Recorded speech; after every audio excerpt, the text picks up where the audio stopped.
नमस्कार, मैं हूं प्रदीप विश्वकर्मा और आप देख रहे हैं आज की खबर। बात कर रहे हैं बजट की। वित्त मंत्री सीतारमण ने आज अपना लगातार नवा बजट पेश किया और ये अपने आप में एक बड़ा इतिहास है कि किसी महिला वित्त मंत्री ने लगातार 9 बार बजट पेश किया। हालांकि ये बात अलग है कि इससे पहले जो 10 बार बजट पेश करने का जो रिकॉर्ड है वो मोरारजी देसाई के नाम है, लेकिन फिल वक्त 9 बार सीतारमण जी ने बजट पेश किया है। और उनकी कुछ खास बातें हम आपको बताते चलें। ये उन्होंने कहा कि ये युवाओं का बजट है और प्रधानमंत्री नरेंद्र मोदी ने भी उस बात को दोहराया कि चूंकि हमारा देश युवा देश है तो ऐसे में ये युवाओं का बजट है, युवाओं पर इसको ज़्यादा फोकस किया गया है। बहुत हमारे साथ में कुछ मेहमान भी जुड़ेंगे, हम उनसे आपको रूबरू भी कराएंगे, उनसे बात भी करेंगे और हमारे देश के जो रेजिडेंट एडिटर हैं अलग अलग प्रदेशों के, उनके साथ हम आपसे बातचीत कराएंगे, उनसे समझेंगे कि उनके प्रदेशों को क्या मिला है। ये इस पर भी हम चर्चा करेंगे, लेकिन हम अपने ज़रा जो अभी भी लोग जुड़े हुए हैं उनको बता दें कि क्या खास बातें हैं इस बजट की। बजट की खास बात है, युवाओं पर फोकस किया गया है, महिलाओं पर फोकस किया गया है, किसानों पर फोकस है और साथ ही साथ में बुजुर्गों पर भी फोकस किया गया और विदेशों में जिनकी संपत्ति है उनको फोकस किया गया है। तमाम 3 नए आयुर्वेद एम्स बनाने की बात की गई है, रेल और जो कॉरिडोर बनाने की बात की गई है। बड़ी बात है कि जो यातायात को और फैसिलिटेट करने के लिए अभी तक सड़क मार्ग को महत्व दिया जा रहा था, लेकिन अब इस बार जल मार्ग को महत्व दिया गया है। 20 नए राष्ट्रीय जल मार्ग बनाए जाएंगे, उस पर भी काफ़ी फोकस किया गया है। जो ऑरेंज इकोनॉमी की बात करें तो इस बार ज़्यादा फोकस किया गया ऑरेंज इकोनॉमी, क्योंकि जेन जी की बात करें तो जेन जी ज़्यादा मोबाइल पे लगा रहता है। ऐसे में जो मोबाइल है और दूसरे जो इससे जुड़े काम हैं उनको लेकर के ये इसमें और जेन इस पर ऑरेंज इकोनॉमी पर काफ़ी बात की गई है, काफ़ी बजट भी इसमें एलोकेट किया गया है। हालांकि कुछ निराशा उन लोगों को हाथ लगी है जो मध्यम क्लास के जो लोग हैं, क्योंकि जो टैक्स पेयर हैं उनको उम्मीद थी कि शायद कुछ छूट मिलेगा और जो उनको इसमें थोड़ी राहत मिलेगी, लेकिन उसमें उन्हें निराशा हाथ लगी है। लेकिन ये बिल्कुल ठीक है कि जो नए नियम लागू किए गए हैं उन नए नियम के तहत 12,75,000 रुपये की जो छूट है वो अब इम्प्लीमेंट हो जाएगी और अप्रैल से ये लागू हो जाएगा, तो उनको काफ़ी सहूलियत भी इसमें दी गई है। तो तमाम राहत भी दी गई है, लेकिन जो टैक्स स्लैब है उसमें कोई बदलाव नहीं किया गया है। तो हम शुरू करते हैं फिर जो हम ऑरेंज इकोनॉमी की बात कर रहे थे वो हम आपको बताते चले कि ये फिल्म है, संगीत है, डिज़ाइन है, फैशन है, डिजिटल का जो ज़माना है उसको लेकर के ये ऑरेंज इकोनॉमी है। हमने अभी जिक्र किया तो उसको लेकर बहुत महत्वपूर्ण बात की गई है। हम शुरू करते हैं सिलसिले को। हमारे साथ में ज्योति पचनंदा जुड़ चुके हैं, जम्मू एंड कश्मीर के हमारे रेजिडेंट एडिटर हैं। हम उनके पास ले चलेंगे और उनसे समझने की कोशिश करेंगे कि जम्मू कश्मीर को क्या क्या वहाँ से मिला है। ज्योति जी, आपने पूरा बजट देखा, पूरा सीतारमण जी ने बजट पेश किया, तमाम उसमें रखी, युवाओं के लिए बात की, महिलाओं के लिए बात की, लखपति दीदी की बात की, किसानों के लिए बात की, छोटे किसानों के लिए बात की, एमएसएमई के लिए बात की और जो विदेशों में लोग रह रहे हैं, जो विदेशों में जो संपत्ति है उसको लेकर के जो क्रिमिनल केसेस होते थे उसको छूट देने की बात की और खाली टैक्स दे करके उसमें आपको छूट देने की बात की गई है। आपसे हम ये समझना चाहेंगे ज्योति जी कि जम्मू कश्मीर के लिए क्या खास रहा है इस बजट में। देखिए, जम्मू कश्मीर हमेशा केंद्रीय सरकार की प्रायोरिटीज रही हैं और लगभग 2019 के बाद जब से 370 आर्टिकल वहां से रिवोक किया। आपको रोकना पड़ेगा ज्योति जी, सूबे के मुखिया योगी आदित्यनाथ जी बोल रहे हैं, जरा पहले उनको सुन लेते हैं।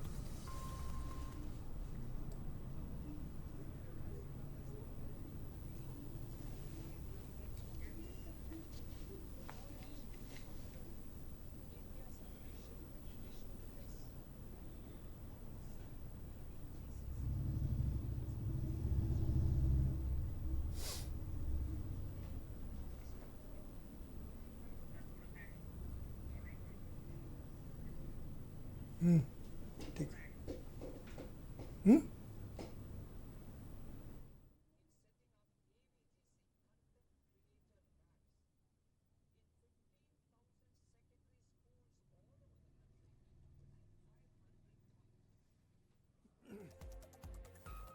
आशा और आकांक्षाओं का यह बजट है जिसमें नए भारत और विकसित भारत की संकल्पना का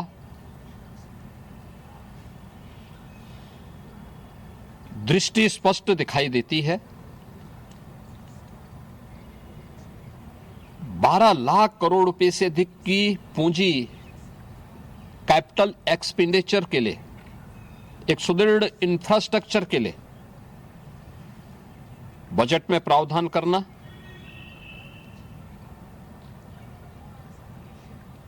सात रेल कॉरिडोर के निर्माण के लिए प्रावधान करना, आयुष सेक्टर को विकसित करने के लिए और हेल्थ सेक्टर को मजबूती करने के साथ साथ आम नागरिक के लिए और खासतौर पर उसमें भी महिलाओं पर केंद्रित करते हुए उस पर जोर देना, हर जनपद में महिलाओं के लिए, कामकाजी महिलाओं के लिए छात्रावास के निर्माण का कार्य हो या स्टेम, साइंस, मैथ्स, स्टैटिस्टिक्स और इमर्जिंग टेक्नोलॉजी से जुड़े हुए छात्रावास के निर्माण के लिए सहयोग करने का, युवाओं के सपने को एक नई उड़ान देने के लिए उनके लिए बेहतरीन इंफ्रास्ट्रक्चर से युक्त सुविधाएं उपलब्ध कराने के लिए ऐसे हॉस्टल के निर्माण का कार्य हो,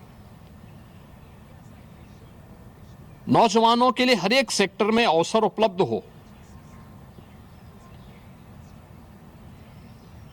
यह सबके साथ साथ जो व्यापक रिफॉर्म के साथ अलग अलग सेक्टर में रिफॉर्म को लेकर के जो बजट प्रस्तुत किया गया है, यह आम नागरिकों के जीवन को सहज और सरल बनाने में मदद करेगा, भारत की अर्थव्यवस्था को तेजी के साथ आगे बढ़ाने में यह बजट मददगार साबित होगा। युवाओं के लिए, महिलाओं के लिए, अन्नदाता किसानों के लिए, उद्यमियों के लिए, आम नागरिक के लिए भी ये नए अवसर को प्रदान करने वाला बजट है। मैं बजट के प्रावधानों का स्वागत करता हूं। आम नागरिक के लिए जिसने बजट के लिए जो बड़ी आशा भरी निगाहों से जो व्यक्ति देख रहा था, खासतौर पर मध्यम वर्गीय परिवार, गत वर्ष देश ने जीएसटी रिफॉर्म को देखा है, आम नागरिक उसका लाभ लिया है।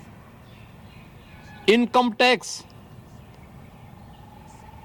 एक्ट को अप्रैल से लागू करने की घोषणा, उसको सरलीकृत करने, हर व्यक्ति आसानी से अपने रिटर्न को भर सके, इस दिशा में उठाया गया कदम भी स्वागत योग्य है, जिससे अधिक से अधिक व्यक्ति इनकम टैक्स की तरफ आकर्षित होगा और इनकम टैक्स का अपना रिटर्न भरने के लिए आकर्षित होकर के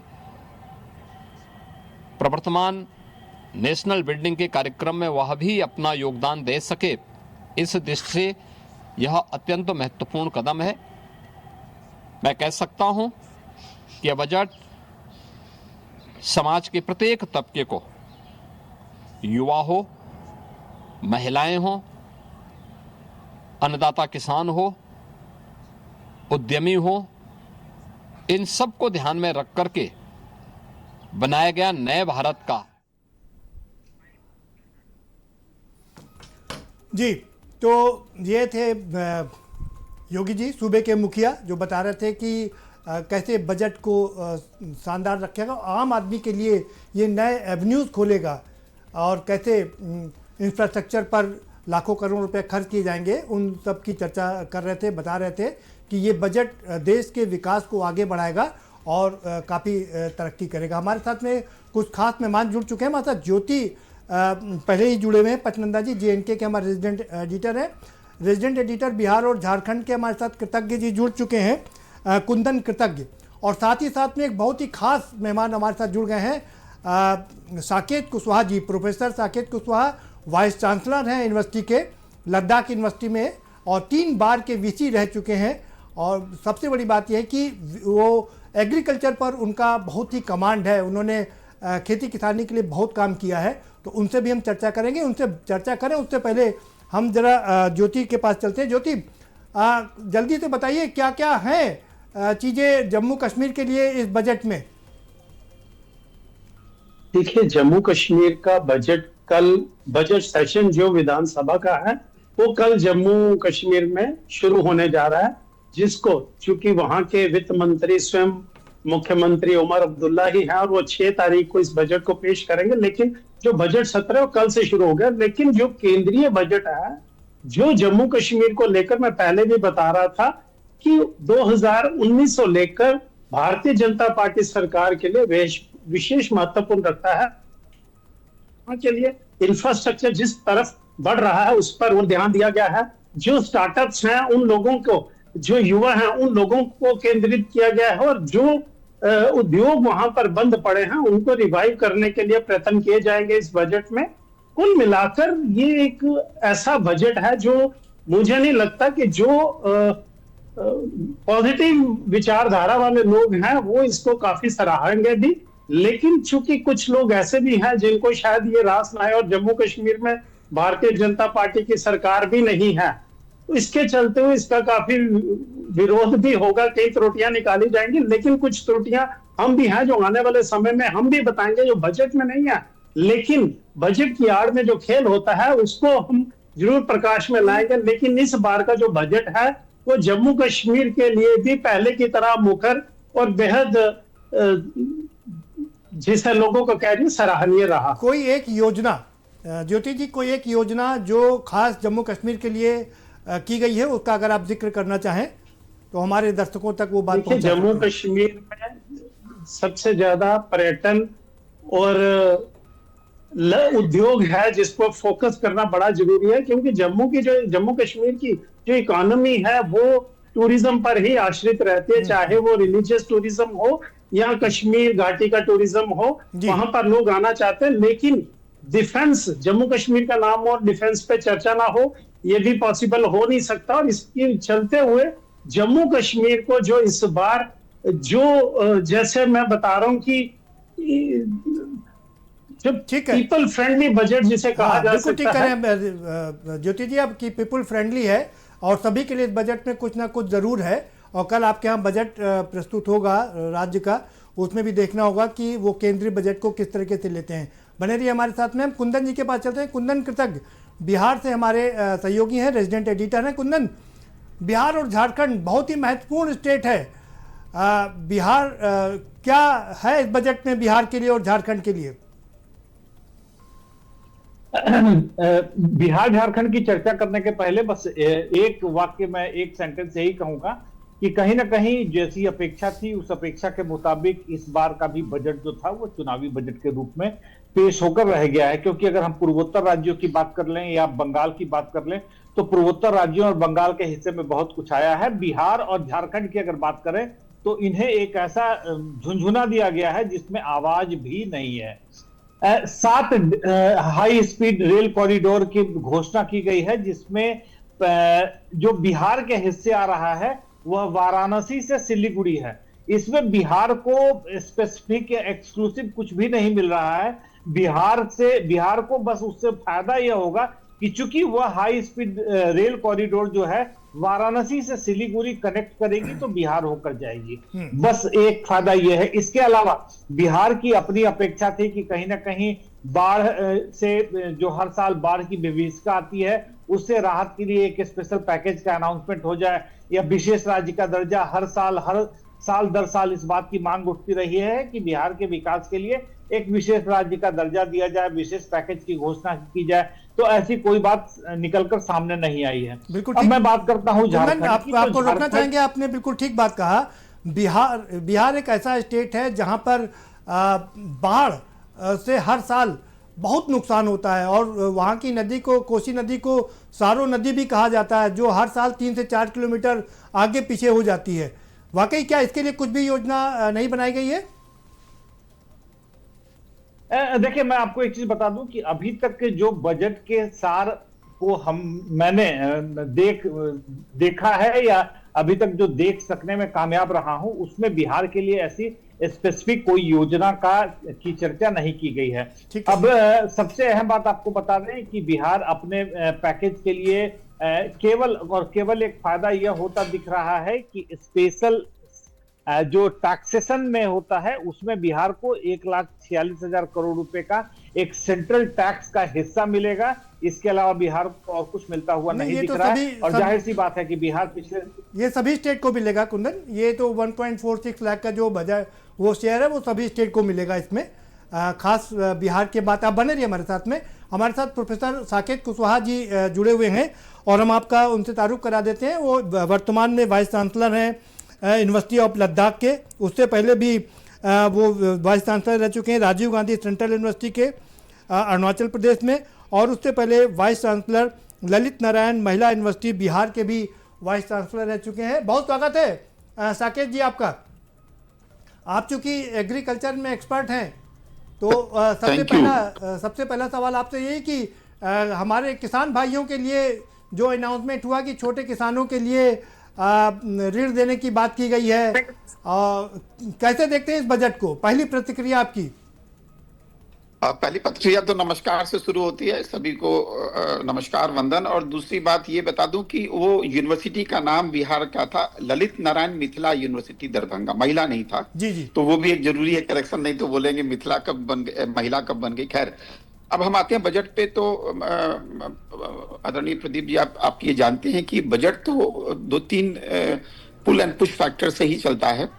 अगर कभी हम ये कहें कि ये राजनीति से प्रेरित है तो राजनीति तो जिंदगी के हर मोड़ पे दखल करती है, तो बजट भी इससे अछूता नहीं है। अब बात करते हैं कि क्या पुश फैक्टर क्या हो सकते हैं, यानी कि कौन सी चीजें जो किसी स्टेट को खास दर्जे की तरफ बढ़ाती है। खास दर्जे का मतलब बजट में खास दर्जा नहीं, लेकिन अलोकेशन कैसे होता है। तो मुझे लगता है कि कुछ चीजें, जैसे जो स्टेट हमारी जीडीपी में कंट्रीब्यूट करते हैं अर्निंग में, तो वो एक तो स्टेट के ऊपर ज्यादा ध्यान देने की कोशिश होती है। अगर पॉलिटिकली देखें तो जहां पे आने वाले 1 साल में चुनाव होने वाले हैं, तो 1 साल का ही ये बजट होता है एस्टिमेट, तो वहां भी होती है। अब हम बात करते हैं, जैसा आपने कहा, किसानों के लिए जी। तो आदरणीय प्रदीप जी और बाकी जो हमारे साथी हैं उनको मैं बताऊं अगर, तो किसानी जो है मुद्दा नफा नुकसान का नहीं है। किसानी एक जो प्रैक्टिस है स्मॉल फार्मर्स की, उसका इन्वेस्टमेंट पैटर्न ही उसको जिंदा रखता है। मैंने जब कहा इन्वेस्ट पैटर्न जी, अगर आप किसी व्यक्ति से कहें जिसके पास 1 हेक्टेयर यानी 4 बीघा की जोत है और वो मार्जिनल फार्मर में कहा जाता है, और उससे कहें कि 4 बीघा खेती करने के लिए 2 फसलें ही आप करें, एक अगर गेहूं ले लें और फिर एक धान ले लें, इन फसलों को आप करें तो भी बड़ी मुश्किल से उसको 3 लाख रुपए की इकॉनमी मिलती है 4 बीघे में। और वो तकरीबन 1 लाख रुपए इन्वेस्ट करता है, वो भी बिट्स में करता है। तो जो किसानों का इन्वेस्टमेंट पैटर्न है, यानी कि 1 लाख रुपया जेब में रख के वो खेती नहीं करता है। वो खेती 500, 1000, 2000, 5000 कभी उधारी में, तो 1 लाख लगा के वो 4 लाख निकालता है। आप अगर जोड़ेंगे, कॉमर्स की बात कर रहा हूँ, 4 बीघे की या 1 हेक्टेयर की, तो उसको 45-50 क्विंटल मिल जाता है गेहूं, और तकरीबन इतना ही उसको मिल जाता है। तो किसानों का जो पैटर्न है वो ये है।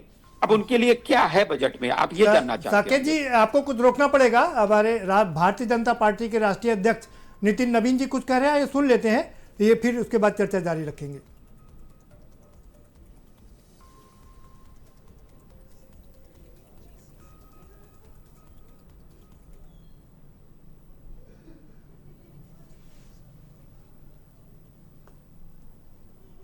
मैन्युफैक्चरिंग यूनिट को आगे बढ़ाने का प्रयास किया गया है।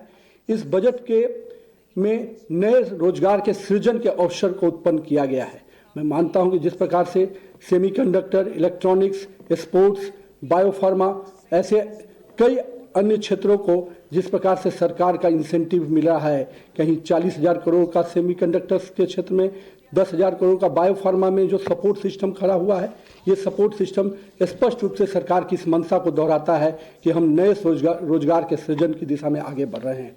साथ ही साथ इस बजट ने महात्मा गांधी के ग्राम स्वरोजगार पहल को भी दिखाया है। इस पहल से जहां हमारे बुनकर, हमारे छोटे कुटीर उद्योगों को इसका लाभ मिलने जा रहा है और ग्रामीण क्षेत्रों के रोजगार को मजबूत करने की दिशा में ये बहुत बड़ा कदम है। साथ ही साथ टूरिज्म और कल्चरल सेंटर को भी विकसित करने का जो सपना माननीय प्रधानमंत्री जी देख रहे हैं, लगातार उस दिशा में सरकार का ये बजट उस पहल को दिखा रहा है। साथ ही साथ हम कह सकते हैं कि 20 नए वाटरवेज के निर्माण का जो पहल है वो कहीं ना कहीं हमारे नए ट्रांसपोर्ट के दिशा को खोलता हुआ बजट दिख रहा है, जहां अब तक हम लोग एयरवेज, रोडवेज पर काम करते थे, ट्रेन पे काम करते थे, रेलवे पे काम करते थे, अब हम वाटरवेज की दिशा में भी बेहतर अवसर के साथ आगे बढ़ रहे हैं। पटना और बनारसी को शिप रिपेयरिंग सेंटर के रूप में विकसित करने की जो योजना माननीय प्रधानमंत्री जी ने बजट में दिखाई है, उससे कहीं ना कहीं इन इलाकों में भी बहुत बड़ा नए रोजगार के सृजन होंगे। हम कह सकते हैं कि नारियल के उद्योग को और जिस प्रकार से मछली पालन को बहुत बड़ी प्राथमिकता देना इस सरकार की स्पष्ट मंशा को दिखाता है कि हम हर वर्ग को, हर क्षेत्र को लेकर आगे बढ़ने की दिशा में आगे बढ़ रहे हैं। मैं माननीय प्रधानमंत्री जी को और निर्मला सीतारमण जी को इस चीज़ के लिए भी बधाई देता हूं कि जहां आपने ट्रांसपोर्ट सेक्टर्स को पूरे आगे बढ़ाने में आपने बड़ा कदम उठाया, आपने बजट में बड़ा आकार दिया, वहीं डिफेंस सेक्टर को आपने 7.8 लाख करोड़ के बजट से स्पष्ट संकेत दिया है कि हम देश के सुरक्षा के साथ कोई कंप्रोमाइज नहीं कर सकते हैं। तो मैं मानता हूं वर्ग को विकास के साथ जोड़ना, समाज के हर वर्ग को लेकर चलने की जो मंशा माननीय प्रधानमंत्री जी की रही है, वो मंशा हम सबको दिख रही है। और हम कह सकते हैं कि आज के इस बजट से समाज के हर वर्ग, चाहे वो युवा हो, महिला हो, नारी हो, मध्यम वर्ग हो, सब के लिए माननीय प्रधानमंत्री जी ने इस बजट में आकार दिया है। इसके लिए मैं माननीय प्रधानमंत्री जी को और माननीय वित्त मंत्री श्रीमती निर्मला सीतारमण जी को बहुत बहुत बधाई देता हूँ। बिल्कुल, देखिए नवीन जी बता रहे थे कि कैसे पर्यटन को बढ़ावा दिया गया है, धार्मिक पर्यटन को भी काफ़ी बढ़ावा दिया जा रहा है। वाटर इन्वेस्ट को लेकर के महत्वपूर्ण बात की गई कि 20 नेशनल वाटर इन्वेस्ट बनाए जाएंगे। साकेत जी के पास दोबारा चलते हैं। साकेत जी, अगर हम कुछ नटसेल में समझना चाहें तो किसानों के लिए क्या क्या खास बातें यहाँ पर की गई हैं? तो जैसा मैं बता रहा था कि जो किसान भाई हैं, तो ये इकोनॉमी, उनकी इन्वेस्टमेंट की पैटर्न ये होता है जी। अब हम बात कर रहे हैं कि उनको अभी क्या चाहिए छोटे और मझोले किसानों को। फिल वक्त साकेत जी, इस बजट में किसानों के लिए आप क्या क्या चीजें देख पा रहे हैं? अभी जैसे एआई की बात कर रहे हैं, तो ये एआई का जो काम है, आर्टिफिशियल इंटेलिजेंस जी, या जो डिजिटल प्लेटफॉर्म का इस्तेमाल है, ये दो तरीके से इस्तेमाल हो सकता है। एक तो हम प्लानिंग में यूज कर सकते हैं। किसानों को प्लानिंग से ज्यादा आवश्यकता होती है कि उनके एटीट्यूड में जो आता है कि साहब हमें टाइम से लेबर मिल जाए गांव में, या हमारे ये जो इनपुट्स हैं, यानी कि जो लगाने वाले सीड हो गया, फर्टिलाइजर हो गया, केमिकल्स हो गया, ये टाइम से मिल जाए। और आपको अभी क्या है कि गवर्नमेंट, साकेत जी, आपको लगता है कि छोटे किसानों के लिए 2 लाख का ऋण देने की बात की गई है, क्या लगता है कि इससे उनको फायदा मिलेगा? दो छोटे किसानों की जब हम बात करते हैं, यानी कि स्मॉल फार्मर्स की बात करते हैं, तो हम बात करते हैं कि तकरीबन 2 हेक्टेयर की उनकी जोत होती है किसानों की। 1 हेक्टेयर से कम है तो वो हम सीमांत किसान हो गए। तो 2 लाख एक सफिशिएंट मनी है। अगर वो डाइवर्ट ना हो तो एक सफिशिएंट मनी है 10 बीघा तक की खेती करने के लिए। और तो ये जो ऋण है, ये 3 लाख तक का हो जाना चाहिए था, या आगे करेंगे 3 लाख तक हो जाना चाहिए था। एक और सवाल है आपसे चलते, एक और बहुत महत्वपूर्ण सवाल है कि प्रधानमंत्री नरेंद्र मोदी जी ने वादा किया था 2024 तक किसानों की आय दोगुनी हो जाएगी। क्या आपको लगता है कि आय दोगुनी हो गई है या और आगे बढ़ गई है, या इससे काफी आगे इस बजट से बहुत संभावनाएं हैं?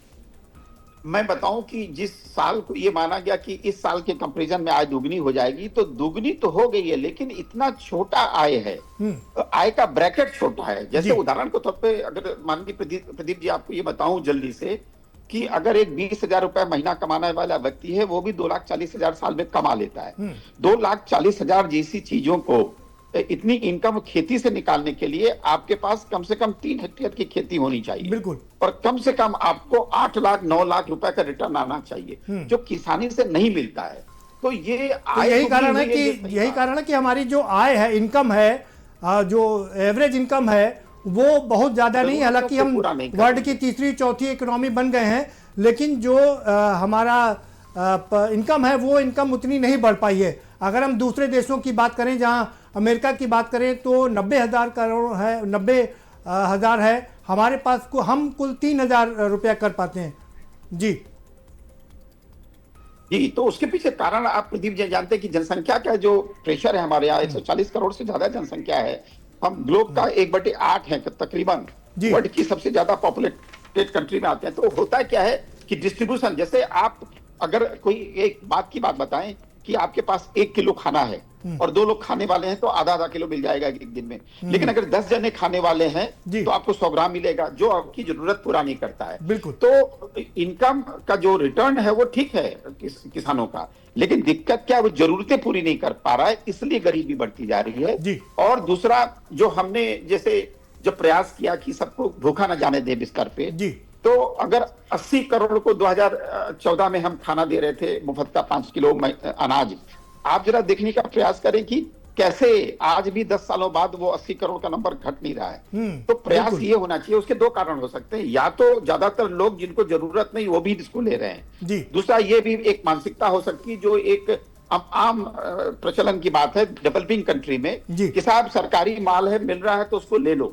तो एक जो डेटा हमारा खराब कर रहा है या प्रेशर गवर्नमेंट के ऊपर है, इमेज खराब करता है। बिल्कुल, इसके ऊपर भी काम करना पड़ेगा। ठीक है, बहुत शुक्रिया साकिब सर लद्दाख से हमारे साथ जुड़ने के लिए। तो ये साकिब कुशवाहा जी जो लद्दाख में इस समय है और यूनिवर्सिटी के चांसलर हैं, 3 यूनिवर्सिटी के वाइस चांसलर रह चुके हैं, तीसरी यूनिवर्सिटी में इस समय वाइस चांसलर हैं। हम आगे बढ़ते हैं, हमारे साथ में सुनील शर्मा जुड़ रहे हैं। सुनील शर्मा जो कि हमारे महाराष्ट्र के रेजिडेंट एडिटर हैं, हम जरा उनके पास भी चलेंगे और उनसे समझने की कोशिश करेंगे कि आखिर महाराष्ट्र को इस बजट से क्या मिला है। तो सुनील जी हमारे साथ में, बहुत स्वागत है सुनील जी आपका।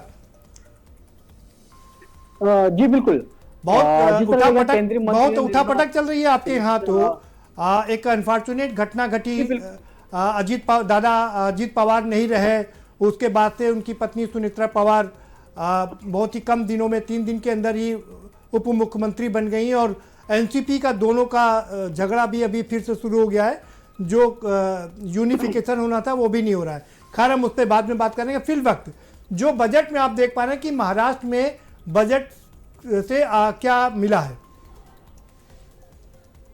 जी बिल्कुल, देखा जाए तो केंद्रीय मंत्री ने निर्मला सीतारमण ने कहा कि परमाणु ऊर्जा को परियोजनाओं के लिए आवश्यकताओं के वस्तुओं के यातायात पर छूट देने का ये मूल सीमा छूट को 2035 तक बढ़ाने और इस सभी परमाणु संयंत्रों का जिस तरह जगह यहाँ पे जो मुंबई की माया नगरी है, जो लोकल ट्रेन को कहा जाता है माया नगरी, उसमें भी कहीं ना कहीं लोगों को और भी रियायत मिलनी चाहिए थी। लेकिन लोग आज भी मतलब कि जो आने जाने के लोग मुंबई के उनको टिकट की जो ये थी, टिकट अभी उसमें मुनाफा उतना खास नजर नहीं आया है। लेकिन हाँ, जिस तरह देखा जाए जो मछुआरे समुद्र के जाकर मछुआरे मछली पकड़ते हैं, उस पर ड्यूटी नहीं लगेगी और छोटे कारोबारी और कारीगर उनके हम कॉमर्स से जोड़ने चाहते हैं। 10 लाख सीमा को हम हटा रहे हैं, इसे 4 साल से लागू होगा। बिल्कुल, ये आपने बड़ी बात कही क्योंकि महाराष्ट्र का काफ़ी सारा इलाका तटीय इलाका है, समुद्र से जुड़ा हुआ है, तो उसके लिए कई योजनाओं का ऐलान किया गया है कि तो जो मछली पालन करते हैं, जो किसान हैं छोटे, उनके लिए तमाम चीज़ों की बात की गई है। आपको क्या लगता है कि जो छोटे किसान हैं उससे उनको फायदा होगा इस योजना से? जी बिल्कुल, इस समय जो यहाँ के डिप्टी सीएम है एकनाथ शिंदे, वो सांगली के लिए रवाना हो चुके हैं। जो किसान है उससे बातचीत करने के लिए किस तरह रियायती गई है, किस तरह छूट दी गई है किसानों से मिलकर, क्योंकि सबसे बड़ा विषय ये है कि सबसे बड़ा यहाँ पे महाराष्ट्र के अंदर किसान जैसे ये ब्याज ले लेते हैं, पैसा लेते हैं गवर्नमेंट से। किसान अगर लेता है ब्याज उसको चुका नहीं पाता है, तो कहीं ना कहीं किसान अपने आप को आत्महत्या कर लेता है। यहाँ पे आत्महत्या कर, इसीलिए आज के जो एकनाथ शिंदे हैं वो सांगली गए हैं, किसानों से मुलाकात करेंगे, विषय पे चर्चा करेंगे। बिल्कुल, आप हमारे साथ बने रहिए। हमारे साथ में सुशीला शर्मा, राजस्थान के रेजिडेंट एडिटर भी जुड़ चुके हैं। बहुत स्वागत है आपका भी सुशीला शर्मा जी। बहुत बहुत धन्यवाद सर, बहुत बहुत धन्यवाद जी बताइए जी। क्या मिला राजस्थान को?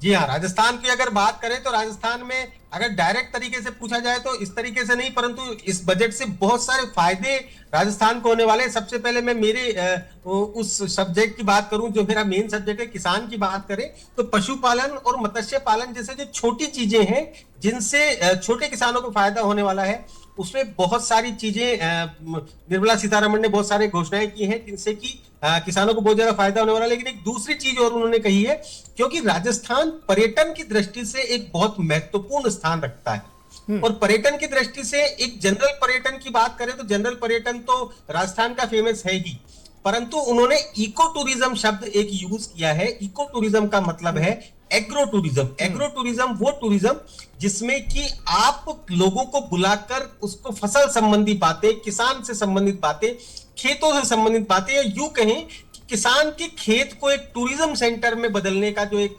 सिस्टम है वो एग्रो टूरिज्म में इको टूरिज्म कहलाता है। और उस इको टूरिज्म को बढ़ावा देने के लिए बात की गई है निर्मला सीतारमण के लिए, जो कि राजस्थान के लिए एक बहुत बड़ी सौगात है। दूसरी चीज बात करें तो उन्होंने हर जिले में ठीक कर रहे हैं आप सुशील जी, क्योंकि अब जो ट्रेंड है वो जो इको सिस्टम की आप बात कर रहे हैं कि अब जो शहरों में रह रहे हैं या बड़े शहरों में रह रहे हैं वो गांव की तरफ लौटना चाहते हैं, और यही कारण है कि जो पर्यटक स्थल बनाए जा रहे हैं वो गांव से नज़दीक में बनाए जा रहे हैं, जिससे कि उनको उस गांव की आभा से रूबरू करवाया जा सके, उन गांव की आभा से परिचित करवाया जा सके। गांव में ही दाल बनती है, गांव में ही सब्जी बनती है, बिना किसी केमिकल के जो खाद्यान्न होते हैं वो बनाए जाते हैं और उनको खिलाया जाता है, तो उसका एक अलग प्रभाव पड़ता है। इस पर भी काफ़ी जोर दिया गया और साथ साथ में रिलीजियस पर्यटन का भी काफ़ी जोर दिया गया है। जी जी जी हाँ, बिल्कुल बिल्कुल सही बात है। लोगों को असल में ये बताना है, एग्रीकल्चर टूरिज्म से लोगों को ये बताना है कि आप 5 स्टार 7 स्टार को छोड़िए, आप हमारे खेत में आइए, आपको अनगिनत स्टार आपको हम दिखाएंगे, हम आपको अनगिनत तारे दिखाएंगे, हम आपको प्रकृति का वो दर्शन करवाएंगे जो आपको अपने घर में नहीं मिलता, शहर में नहीं मिलता। शहर में आप प्लास्टिक की घास पे चलते हैं, परंतु हम आपको यहाँ पे आपके बच्चों को बताएंगे कि किस तरह से हरी घास कैसे उगती है, या सब्जियां कैसे उगती है, या मिर्च कहाँ लगती है, टमाटर कहाँ लगती है, ये सब चीजें। चलिए मैं आगे बढ़ता हूँ। आगे बढ़ते हुए ये बताना चाहता हूँ कि इसके अलावा 41 जिलों के लिए एक महिला छात्रावास की घोषणा की गई है, जिससे कि 41 महिला छात्रावास आदिवासी क्षेत्रों में और महिलाओं के लिए, कामकाजी महिलाओं के लिए बहुत सारी चीजें हैं। इसके अलावा एक हाई स्पीड जो रेल कॉरिडोर है उसका फायदा भी राजस्थान को होने जा रहा है, क्योंकि जितनी भी ट्रेन दिल्ली से कनेक्टेड हैं वो कहीं ना कहीं राजस्थान से होकर गुजरती है, राजस्थान के किसी हिस्से से होकर गुजरती है, तो वो फायदा भी कहीं ना कहीं पर राजस्थान को होने जा रहा है। इसलिए हम ये कहना चाह रहे हैं कि राजस्थान के लिए एक विन विन सिचुएशन है, कि राजस्थान के लिए बड़ा अच्छा वो मिला है। इसी के अलावा मेडिकल हब बनाने का, जिसमें मेडिकल टूरिज्म भी जिसको कह सकते हैं, क्योंकि लोग इलाज के लिए एक जगह से दूसरी जगह जाते हैं, उसके लिए बहुत सारी घोषणाएं निर्मला सीतारमण ने की है। तो मैं कहना चाहूंगा कि राजस्थान को मोटा मोटा देखा जाए तो ठीक है, उनके लिए एक अच्छा बजट रहा राजस्थान के हिसाब से। बिल्कुल, आपने एक और शानदार बात की। मेडिकल टूरिज्म की बात करें अगर, तो मेडिकल टूरिज्म में भी इंडिया में काफ़ी होप दिखाई दे रही है और काफ़ी स्कोप है। होप के साथ में स्कोप भी काफ़ी है, क्योंकि अब बड़े बड़े लोग, विदेशों में रहने वाले लोग इंडिया में आकर के अपना इलाज कराते हैं। ये अपने आप में बहुत बड़ी बात है, और यही कारण है कि इस पर काफ़ी जोर दिया गया है, काफ़ी फोकस किया गया है। खास राजस्थान के लिए अगर कोई योजना हो, जैसा आपने बताया कि रेल प्रोजेक्ट वहाँ से निकलेगा, तो वो प्रोजेक्ट कहाँ से कहाँ तक का होगा, राजस्थान को उससे कितना लाभ होगा, अगर उस पर कुछ प्रकाश डाल पाए तो। देखिए मैं आपको फिर ये बताना चाहूँ कि एग्जैक्टली राजस्थान का कि किसी शहर से नहीं है, परंतु 7 जो रेल प्रोजेक्ट है उसमें जो वाराणसी वाला, जो दिल्ली वाराणसी वाला जो है वो है, प्लस जो भी दिल्ली से कनेक्टेड रेल प्रोजेक्ट्स हैं, वो दिल्ली से कनेक्टेड रेल प्रोजेक्ट्स में कहीं ना कहीं राजस्थान को फायदा होने जा रहा है। डायरेक्टली राजस्थान के किसी शहर से या किसी जिले से इस तरह की कोई चीज नहीं है कि जो केवल राजस्थान के लिए स्पेशल हो, पर हाँ जो भी चीजें राजस्थान से गुजरती हैं उनका फायदा राजस्थान को जरूर मिलता है, क्योंकि जयपुर से दिल्ली से 250 किलोमीटर। सुशील जी, आपको रोकना पड़ेगा, वित्त मंत्री जी कुछ कह रही है, जरा पहले उनको सुन लेते हैं। that we create enough environment for improving productivity and making sure employment is generated. Also, technology, 21st century, this century is completely driven by technology. So we will ensure that technology is brought in to benefit the common man, to make sure common man benefits in the sense of ease of doing living, or for his business to prosper, or for farmers for greater productivity or better logistics, whatever. So technology for benefiting every common man. And above all, with all this, inclusive development. Sabka Saath, Sabka Vikas, and that is why you heard me bringing in schemes which have good allocations for bringing better health facilities, creating a cadre of people, not cadre in that sense, but a bulk of people who can come in as health workers, paramedics, and so on, and also making sure we are able to provide dignified opportunities for Divyangjan. Mental health has also received a lot of attention. So these are the side for Vikasit Bharat and making sure Sabka Vikas hoega. But the idea is जी आम आदमी की बात कर रही हैं तो निर्मला सीतारमण जी कह रही हैं कि ये जो बजट है वो आम आदमियों का बजट है और इंक्लूसिव यानी कि सबका साथ सबका विकास जो प्रधानमंत्री नरेंद्र मोदी जी का नारा था उसी को आगे बढ़ाने का बजट है। हमारे साथ में राजस्थान के सुनील सुशीला शर्मा जी जुड़े हुए हैं, रेजिडेंट एडिटर हमारे। सुनील जी अपनी बात पूरी करिए। जो हमने आपसे सवाल किया था कि खास राजस्थान के लिए ये जो प्रोजेक्ट है वो कितना लाभकारी होगा और ये जो रेलवे प्रोजेक्ट है वो कहां से कहां तक होगा। जी हाँ, मैंने पहले भी आपको बताया कि एग्जैक्टली राजस्थान को कोई एग्जैक्टली जिले से और जिले की नहीं है, परंतु क्योंकि ये नेशनल में जो हाई रेल प्रोजेक्ट जो है, हाई रेल कॉरिडोर वाला जो प्रोजेक्ट है, उनमें से जितने भी रेल संबंध, जैसे कि मैंने बताया कि दिल्ली वाराणसी वाला जो है उससे राजस्थान को फायदा होने वाला। और एक और बड़ी चीज मैं आपको बताऊं जिस पर सबसे पहली प्रतिक्रिया हमारे राजस्थान से किरोड़ीलाल मीणा जो कृषि मंत्री है उनकी तरफ से आई है, वो है कि बीज एक्ट एक बनाया गया है जिससे कि घटिया बीज जिन किसानों को दे दिए जाते हैं जिसके कारण उनकी फसल खराब हो जाती है उसका एक कानून बनेगा। तो वो एक बहुत अच्छी घोषणा निर्मला सीतारमण की तरफ से की गई है जिससे कि लोगों को उच्च क्वालिटी के बीज मिलेंगे, अच्छी क्वालिटी के बीज मिलेंगे। तो जो किसानों को घाटा होता है वो कम से कम नहीं होगा। बायो फर्टिलाइजर्स की जो बात की है वो भी बड़ी अच्छी। तो उन सब चीजों को देखते हुए करते हैं तो वाकई में निर्मला सीतारमण ने पूरी कोशिश की है इसको एक आम आदमी का बजट बनाने की, जिसमें आदिवासी क्षेत्र के लोगों को तक भी बात पहुंचे, किसानों तक भी बात पहुंचे, एक आम आदमी तक भी बात पहुंचे। पूरी कोशिश उन्होंने इसको एक आम आदमी का बजट बनाने की। एक सवाल और है आपसे सुनील सुशीला शर्मा जी कि धार्मिक पर्यटन को काफी बढ़ावा दिया गया है, मंदिर और मठों को भी काफी विकसित करने की बात की गई है इस बजट में।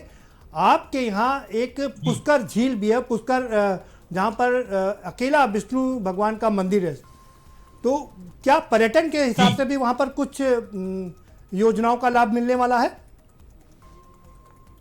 जी हाँ, जब भी पर्यटन की बात होती है तो धार्मिक पर्यटन की बात करें तो वाकई में राजस्थान में कुछ जगहें ऐसी हैं, जैसा कि पुष्कर की आपने बात की तो पुष्कर में ब्रह्मा जी का इकलौता मंदिर है जो कि पूरे विश्व में एक ही मंदिर है। तो पुष्कर अपने आप में एक बड़ा सरोवर है जिसके चारों तरफ बहुत सारे घाट बने हुए हैं, तो वो अपने आप में एक बड़ा वो है। इसके अलावा खाटू श्याम जी के मंदिर की बात करें तो वहां 15 दिन तक लगातार मेला चलता है और उसमें लाखों की संख्या में पूरे देश से लोग आते हैं। तो इस तरह के कई सारे ऐसे मंदिर हैं जहां पर की जो कि पूरे मतलब दुनिया के अलग अलग कोने से लोग आते हैं, या जो भारतवंशी दुनिया के बाहर हैं वो भी राजस्थान एक बार जरूर आते हैं। सती माता का जो मेला है उसमें आते हैं, सालासर बालाजी के आते हैं। तो जहां पर्यटन की बात होती है, पर्यटन को बढ़ावा देने की बात कही है निर्मला सीतारमण ने, उसमें मेन राजस्थान को आगे रखा गया है। क्योंकि राजस्थान में मैंने पहले आपको बताया कि पर्यटन की दृष्टि से देखा जाए तो जो भी बाहर का टूरिस्ट आता है वो सबसे ज्यादा समय राजस्थान में बिताता है, क्योंकि डेजर्ट यहाँ पर है, हवेलियां यहाँ पे हैं, महल यहाँ पे हैं। उसके अलावा दूसरी बात करें तो जो लोकल टूरिस्ट है, डोमेस्टिक टूरिस्ट है, वो धार्मिक पर्यटन के हिसाब से राजस्थान में यहाँ पर आता है। तीसरा मेडिकल की बात मैंने की और चौथा मैंने रोकना पड़ेगा आपको। सुनील सुशीला शर्मा जी आपको थोड़ा रोकना पड़ेगा। हमारे साथ में महाराष्ट्र में सुनील शर्मा जी ही जुड़े हुए हैं, रेजिडेंट एडिटर। सुनील जी अपनी बात रखिए कि हमने आपसे पूछा था कि महाराष्ट्र चूंकि तटीय इलाका है और ये उसके लिए बहुत ही बड़ी बात है कि ज़्यादातर जो डॉकयार्ड हैं शिप्स के लिए जो वो सब वहीं पर है ज़्यादातर। क्या लाभ होगा इस बजट से? बिल्कुल अगले 5 वर्षों में 40 लाख करोड़ का निवेश और 50 लाख रोजगार सृजन लक्ष्य है और महिला का सामाजिक लड़की बहन योजना और के धन का प्रावधान है और लैंगिक का जो समानता है 64,000 करोड़ के आसपास है। और ग्रामीण जो क्षेत्र की बात करें और आप जिसने आपने एक क्वेश्चन किया जिसमें जो मछली मछुआरे हैं जो मछली पकड़ते हैं वो यहाँ का जो मछुआरे लोग हैं मछुआरों को सबसे बड़ा है कि यहाँ पे जो महाराष्ट्र की मछली एक कहीं बाहर स्पॉट होती है, महाराष्ट्र में होती है स्पॉट, कहीं और भी स्पॉट होती है, हर जगह स्पॉट होती है वो। लेकिन जिस तरह देखा जाए मछुआरों के लिए कहीं ना कहीं थोड़ी सी चिंताजनक इसमें मिला हुआ है कुछ देखा जाए तो। बिल्कुल ब्लू इकोनॉमी की बात हालांकि निर्मला सीतारमण ने नहीं की है, ऑरेंज इकोनॉमी की बात की है, लेकिन ब्लू इकोनॉमी में ये बहुत महत्वपूर्ण रोल अदा करता है जो हम एक्सपोर्ट करते हैं। इसके लिए काफ़ी संघर्ष चल रहा है क्योंकि ज़्यादातर लोग चाहते हैं कि ये एरिया खोल दिया जाए उनके लिए, वो यहाँ पर एक्सपोर्ट करें। लेकिन भारत अभी अडिग है कि इन ब्लू जो इकोनॉमी है हमारी उसको और मजबूत किया जाए और इसमें तरक्की की जाए, लेकिन इंपोर्ट कम हो, हमारा एक्सपोर्ट इस पर ज़्यादा हो। इस पर भी काफ़ी फोकस किया गया है। क्या कहेंगे सुशील जी? अब जी बिल्कुल, जिस तरह देखा जाए तो जिस तरह आपने बताया है कि आपको एक बता दो सवाल कि मुंबई और मेट्रो माध्यम से हवाई अड्डों को छत्रपति शिवाजी महाराज और जो नवी मुंबई को जोड़ने की जो बात की गई है ये सबसे बड़ी बात है। लोग आम के लिए लोगों को अगर देखा जाए, अगर आज जो मुंबई से अगर मुंबई से हमें बदलापुर जाना है या नवी मुंबई के लिए जाना है, अगर उस चीज को जोड़ा जाएगा तो यहाँ की जो जनता है वो खुश रहेगी, आना जाने का जो उनका समय बच सकता है। क्योंकि अगर देखा जाए कि आज भी लोकल ट्रेनों में भीड़ की वजह से लोग काफी परेशान रहते हैं, कहीं ना कहीं उनकी गिरने से उनकी मौत हो जाती है। इस सारी चीजों को लेकर इस जो निर्मला जी ने निकाला है कुछ और इसमें एजावत करना चाहिए था, लेकिन ठीक है इसमें अगर जिस तरह देखा जाए लोग आज भी लोग परेशान है कि मतलब कि जो जनता है हम इतने भीड़ में हम कैसे जाए। लोग सरकार से गुहार भी लगाते हैं, आए दिन यहाँ पे एक एक्शन होता है का जो बिल्कुल ठीक कह रहे हैं आप सुनील जी, आपने बिल्कुल ठीक कहा, बहुत शानदार नब्ज को पकड़ा है। जो लाइफलाइन है महाराष्ट्र की लोकल ट्रेन, उसके लिए कुछ ना कुछ करना चाहिए था क्योंकि उससे पूरा महाराष्ट्र के लोग सफ़र करते हैं। ज़्यादातर 80 मैंने देखा है 80 किलोमीटर तक रोज़ सफ़र करके अपनी नौकरी पर जाते हैं, ड्यूटी करते हैं और उसमें महिलाएं भी होती हैं। तो ऐसे में उसके लिए ज़रूर कुछ ना कुछ किया जाना चाहिए था। बहुत शुक्रिया आपका सुनील शर्मा जी, महाराष्ट्र से हमारे साथ जुड़ने के लिए और अपनी बात रखने के लिए, अपनी चीज़ों को दूसरे तक पूरे देश तक पहुंचाने के लिए। सुशीला शर्मा जी हमारे साथ जुड़े हुए राजस्थान से, हम उनके पास वापस चलते हैं। जी सुनील जी, आप बताइए, हम लोग धार्मिक पर्यटन की बात कर रहे थे, इकोसिस्टम की हमने बात की। राजस्थान में अभी अरावली को लेकर के काफ़ी हंगामा रहा, हालांकि अब वो मामला रुक गया है, लेकिन पर्यटन की दृष्टि से बात करें तो बहुत ही महत्वपूर्ण स्थल है ये। तो क्या लगता है कि इस बजट से काफ़ी फायदा होने जा रहा है राजस्थान को? देखिए, धार्मिक पर्यटन के कारण राजस्थान की अगर बात करें तो राजस्थान की सरकार को धार्मिक पर्यटन से बहुत ज्यादा फायदा होता है। धार्मिक पर्यटन की बात करें तो बहुत, क्योंकि जहां पर लोग जुटते हैं वहां पर बहुत सारी सुविधाएं लोगों को होती है, बहुत सारा बिजनेस मिलता है। आप रामदेवरा मेले की बात करें तो रामदेवरा में लाखों लोग जुटते हैं। सांवरिया जी की बात करें चित्तौड़गढ़ के पास में, वहां पर बहुत बड़ा मेला, मतलब ये वो मेले हैं जो 5-5, 7-7, 8-8, 10-10 दिन चलते हैं और लाखों की संख्या में लोग वहां पर आते हैं। और ऐसे बहुत सारे छोटी छोटी जगह भी हैं जहां पर लाखों लोग आते हैं।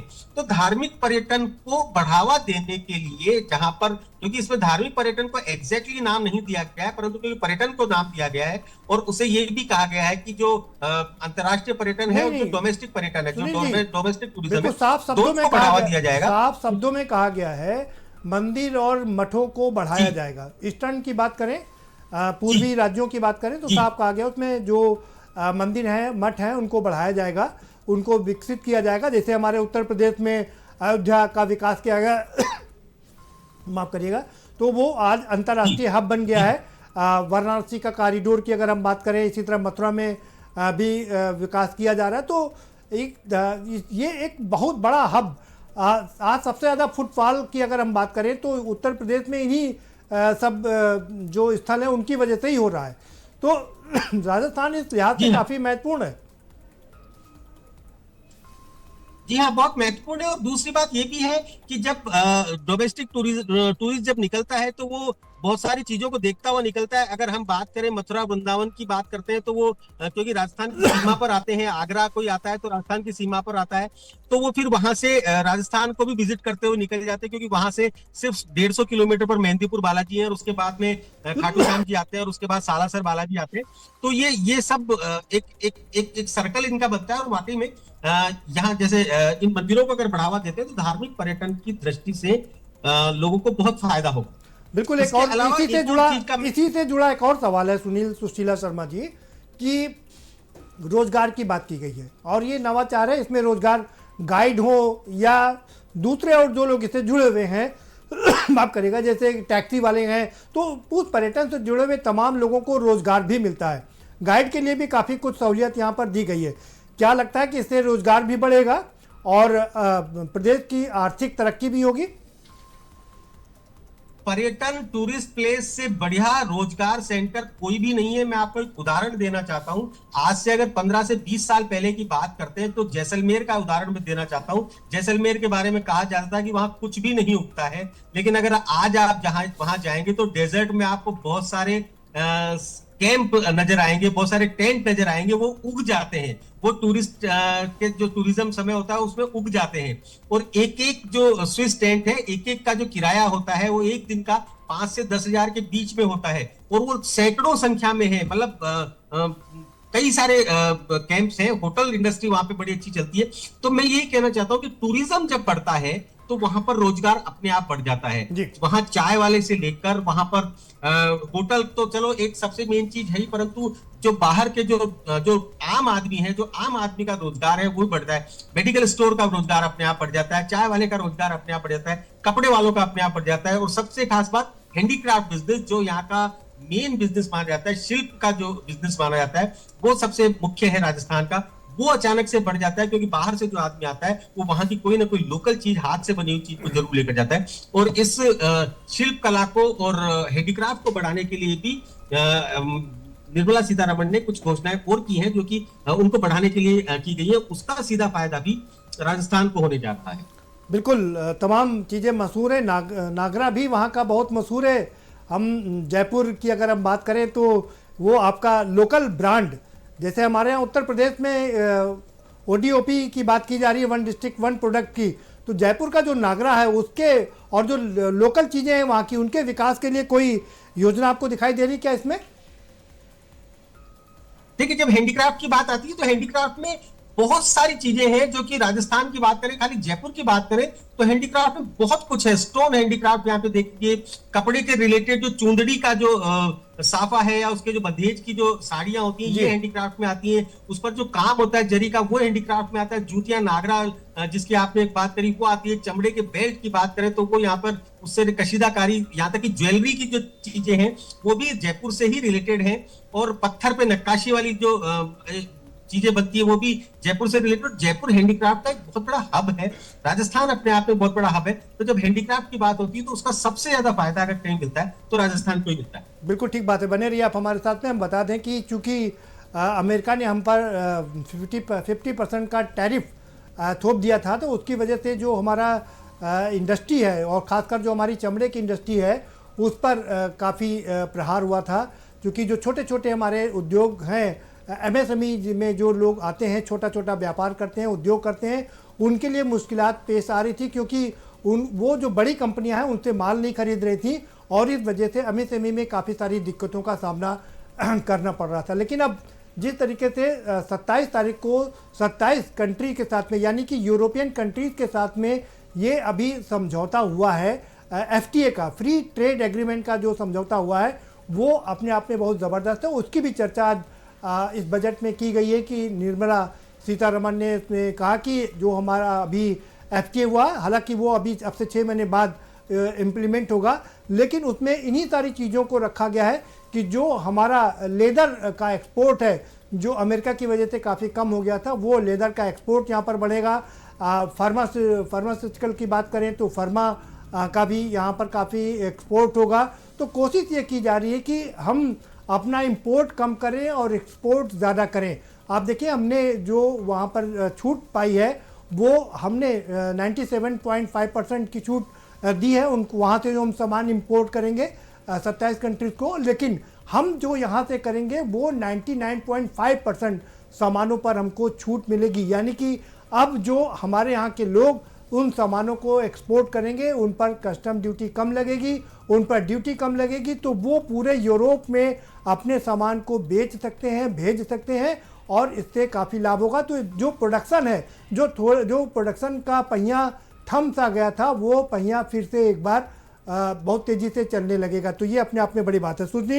सुशीला शर्मा जी हमारे साथ में। जी आप बताइए कि ये जो एग्रीमेंट हुआ है जिसका जिक्र भी आज निर्मला सीतारमण जी ने किया, उससे काफी कितना फायदा राजस्थान को खासकर कितना फायदा होने जा रहा है? देखिए सर, किसी भी तरीके के, देखिए एक्सपोर्ट की बात करते हैं तो एक्सपोर्ट का जो फायदा है राजस्थान को 100% होता ही होता है। और जब जिस समय पे टैरिफ बढ़ाया था, जिस समय ये सब बातें हुई थी, उस समय भी राजस्थानी सब एकजुट थे और सबने यही कहा था कि ठीक है कोई दिक्कत नहीं, हम लोग लोकल मार्केट से भी इतना सब कुछ कर सकते हैं जिसमें हमें कोई दिक्कत नहीं, इसमें नुकसान होगा तो अमेरिका का ही होगा, हमें नहीं होगा। और आज अगर इस एग्रीमेंट की बात करते हैं और एक्सपोर्ट की बात करते हैं तो एक्सपोर्ट का भी सबसे बड़ा एक्सपोर्टर अगर आप देखते हैं तो राजस्थान को आप मानते हैं। चाहे चमड़े के बैग ले लीजिए, चाहे मार्बल का जो स्टोन है उसे देख लीजिए, मार्बल स्टोन की जो चीजें हैं उसे देख लीजिए, ज्वेलरी देख लीजिए, डायमंड देख लीजिए, कपड़ा देख लीजिए, जितनी भी सब चीजें हैं राजस्थान से एक्सपोर्ट होती हैं। इवन यहाँ तक कि अब तो फ्रूट्स जो कि ऑर्गेनिक फ्रूट्स हैं वो भी यहाँ से हम एक्सपोर्ट कर पा रहे हैं। यहाँ के मसाला उद्योग की बात आप तो शायद सभी जानते हैं कि यहाँ का जीरा, मिर्च और ये सब जो चीजें हैं, मतलब बड़ी बड़ी जो ब्रांड है जिनको आप मसाला के नाम से देखते हैं टीवी पर, जिनका वो देखते हैं, उन्होंने अपने अपने ऑफिस खोल लिए हैं नागौर में। नागौर की कसूरी मेथी है वो एक्सपोर्ट होती। तो ये सब चीजें एक्सपोर्ट से रिलेटेड जितना भी फायदा होता है, कोई भी तरह का फायदा होता है, तो उसमें सबसे बड़ा हिस्सा राजस्थान के हिस्से आता है क्योंकि वहां से बहुत सारी चीजें एक्सपोर्ट हो रही है। ठीक है सुशीला शर्मा जी, बहुत शुक्रिया। हालांकि जो बात करें हम कि मसालों की, तो मसाला तो केरल बहुत मशहूर है, मसालों का ही वो प्रदेश कहलाता है, लेकिन सुशीला शर्मा जी बता रहे थे कि वहाँ भी मसालों के लिए काफ़ी काम किया जा रहा है और उसमें एक्सपोर्ट भी बढ़ाया जा रहा है। हम ले चलते हैं, अब आपको लखनऊ ले आते हैं, उत्तर प्रदेश की राजधानी लखनऊ, और हमारे ब्यूरो चीफ यूपी के विवेक त्रिपाठी जी जुड़ गए। विवेक जी, बहुत स्वागत है आपका। जी नमस्कार प्रदीप जी। आपको भी बहुत आज यूनियन बजट पेश हुआ है और उत्तर प्रदेश को बड़ी सौगातें मिली हैं, इसके लिए आपको भी बताइए, आप उत्तर प्रदेश के रहने वाले हैं। बिल्कुल बिल्कुल, आप बताइए कि क्या क्या सौगातें मिली आज हमको इस बजट से। देखिए, मैं अभी प्रदीप जी सारे राज्यों के अपने ब्यूरो चीफ को सुन रहा था और काफी चीजें उन्होंने चर्चा की हैं, काफी चीजें बताई हैं, लेकिन अगर बजट में देखें, चूंकि 2027 को यहाँ चुनाव है उत्तर प्रदेश में, और ये उत्तर प्रदेश के लिए तो खासकर चुनावी बजट माना जा रहा है इसको, कि सौगातें मिलेंगी, सरकार जो बेहतर काम करेगी। और आपको मालूम है प्रदीप जी, उत्तर प्रदेश देश के सबसे बड़ी जो तीसरी इकोनॉमी है, बिल्कुल $1 ट्रिलियन का जो लक्ष्य है 2030 तक, उसको हासिल करने के लिए तमाम कोशिशें हो रही हैं, इन्वेस्टमेंट लाए जा रहे हैं। और इस देश की सबसे बड़ी तीसरी इकोनॉमी वाले स्टेट को जो उम्मीदें थी, वो मुझे लगता है कि उम्मीदें काफी हद तक पूरी हुई हैं। पिछले दिनों आपने देखा होगा कि वित्त मंत्री हमारे सुरेश खन्ना ने निर्मला सीतारमण जी से 75,000 करोड़ रुपए की मांग की थी, एक्स्ट्रा मांग की थी बजट के पहले। चूंकि मेट्रो रेल का विस्तार होना है, कानपुर में, लखनऊ में, आगरा में तमाम IIT बनना है, एम्स की स्थापना होनी है, बहुत सारे जो जल मार्ग हैं उनको डेवलप करना है, तो इसके लिए उन्होंने ये बजट मांगा था। लेकिन उत्तर प्रदेश को जितना मांगा गया है, मुझे लगता है कि उससे कहीं ज्यादा मिला है। जो खास चीजें हैं वो तो आपने बताई दी हैं, लेकिन जो हाई स्पीड रेल कॉरिडोर की बात है, जो दिल्ली वाराणसी और Mumbai Varanasi high speed rail corridor है, करीब 1500 किलोमीटर का ये रेल कॉरिडोर होगा। इससे व्यवस्था थोड़ी सी उत्तर प्रदेश में जो अन्य प्रदेशों से जुड़ाव है उत्तर प्रदेश का, चाहे वो सामान्य यातायात हो या फिर कार्गो शिप हो, वो बहुत डेवलप होगी। और बिजनेस की बढ़ोतरी के लिए, व्यापार की बढ़ोतरी के लिए, इंडस्ट्री की बढ़ोतरी के लिए ये बहुत जरूरी था, इस तरह के कॉरिडोर डेवलप होना बहुत जरूरी था। वाराणसी चूंकि प्रधानमंत्री नरेंद्र मोदी का संसदीय क्षेत्र है, तो वहां पर भी बहुत खास प्रोजेक्ट लाए गए हैं। वाराणसी में जो मैं देख रहा था कि परिवहन पोर्ट की स्थापना की जाएगी वहां पर। जो परिवहन पोर्ट है वो बनेगा। इसके अलावा जो जहाजों की मरम्मत के लिए एक बड़ा यूनिट वहां पर स्थापित किया जाएगा और देश के कुछ ही गिने चुने उंगलियों में गिने चुने शहरों में ऐसी व्यवस्था है जो पोर्ट वाले शहर हैं वहां पर है। लेकिन वाराणसी में और इस बजट पे प्रदीप जी देखिए फोकस किया हम है। आपको रोकना चाहेंगे विवेक त्रिपाठी जी, इसी पर एक सवाल है। एक परिवहन पोर्ट की बात की गई बनारस में, और बनारस चूंकि प्रधानमंत्री नरेंद्र मोदी जी की कंस्टिट्यूंसी है, 3 बार वहाँ से सांसद हो चुके हैं, तीसरी बार वो सांसद है। जाहिर सी बात है कि अपने प्रदेश की जनता देश की जनता के साथ साथ में अपने संसदीय क्षेत्र की जनता का ख्याल रखना भी उनके लिए एक कर्तव्य की बात होती है। लेकिन एक सवाल यहाँ पर ये है विवेक जी, आप भी लंबे समय से लखनऊ ने आपको देखा है, आपने बहुत चीज़ों को कवर किया है। जल मार्ग की बात करें, 20 राष्ट्रीय जल मार्ग बनाने की बात की गई है, और एक जल मार्ग जो बहुत पहले बनाने की बात की थी, अगर आपको याद हो, ट्रांसपोर्ट कमिश्नर थे एसपी सिंह साहब, 1996 में पहला जल मार्ग बनाने की बात की थी, लखनऊ से बनारस से हल्दिया तक, जहां तक मुझे, क्या वो फलीभूत हो पाया है?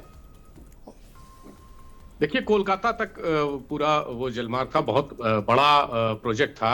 हालांकि अभी उस पर काम ही चल रहा है, अभी पूरी तरह से वो नहीं हो पाया है। लेकिन बीच में कई बार कोशिश की गई और जो बनारस से जो पानी के जहाज चलाए भी गए, और एक जहाज आपको याद होगा कि बड़े उद्यमियों को लेकर और विदेशी प्रतिनिधियों को लेकर पश्चिम बंगाल तक पहुंचा भी था। वो एक बड़ा क्रूज था जो पहुंचा था, उसको कई दिनों तक हम लोगों ने कवरेज किया था, एज ए टीवी जर्नलिस्ट हम लोगों ने कवरेज किया था। तो अभी ट्रेड के तौर पर इस्तेमाल नहीं हो पा रहा है, लेकिन उस रूट पे बहुत सारी, चूंकि नदियों का देश है भारत, और नदियां तमाम जो बारिश होती है, बारिश पर ही डिपेंड करता है कि पानी जल स्तर क्या रहेगा। ऐसे में जो जलयान हैं वो किस तरह के होंगे कि कम पानी में भी वो चल सके, उनका संचालन हो सके। बहुत महत्वपूर्ण बात की विवेक जी, आपने बहुत महत्वपूर्ण बात की। हमने एयर में काफ़ी तरक्की कर ली, हमने रेल में काफ़ी तरक्की कर ली, रोड इंफ्रास्ट्रक्चर की बात करें तो लाखों करोड़ रुपए उसमें लगाए गए हैं, वहाँ तरक्की कर ली। और अब वाटरवेज की बात करें, वाटरवेज उसमें चला जाएगा, 20 नए वाटरवेज बनाए जाएंगे। लेकिन सवाल सबसे बड़ा वही है जो आपने बहुत महत्वपूर्ण सवाल उठाया कि जो ऐसे जहाज बनाने की दरकार है जो कम पानी में चल सकें, क्योंकि हमारी ज़्यादातर नदियों में गाद भरी हुई है और उसको निकाल पाना कम से कम नेक्स्ट टू इम्पॉसिबल है। तो ये काम करना पड़ेगा। जी विवेक जी। बिल्कुल बिल्कुल प्रदीप जी, और यही वजह है, मुझे लगता है कि ये सबसे बड़ी वजह थी जो ये प्रोजेक्ट अभी तक जमीन पर नहीं उतर पाया। अभी तक वो पानी की गाद में ही कहीं फंसा हुआ है, वो छिछली जो नदियां हैं उसमें कहीं फंसा हुआ है। एक बहुत लंबा रूट है, और गंगा नदी कई जगह पर, मैं कानपुर का रहने वाला हूं तो मैं देखता हूं कि गर्मियों में तो मेरे ख्याल से एक पतली सी लकीर की तरह भी नहीं रह पाती हैं। बारिश होती है तो जरूर पानी दिखता है गंगा में, लेकिन तो ये जो प्रैक्टिकल समस्याएं हैं, चूंकि मौसम पर आधारित है सारी चीजें, इसको हम कृत्रिम रूप से बना भी नहीं सकते।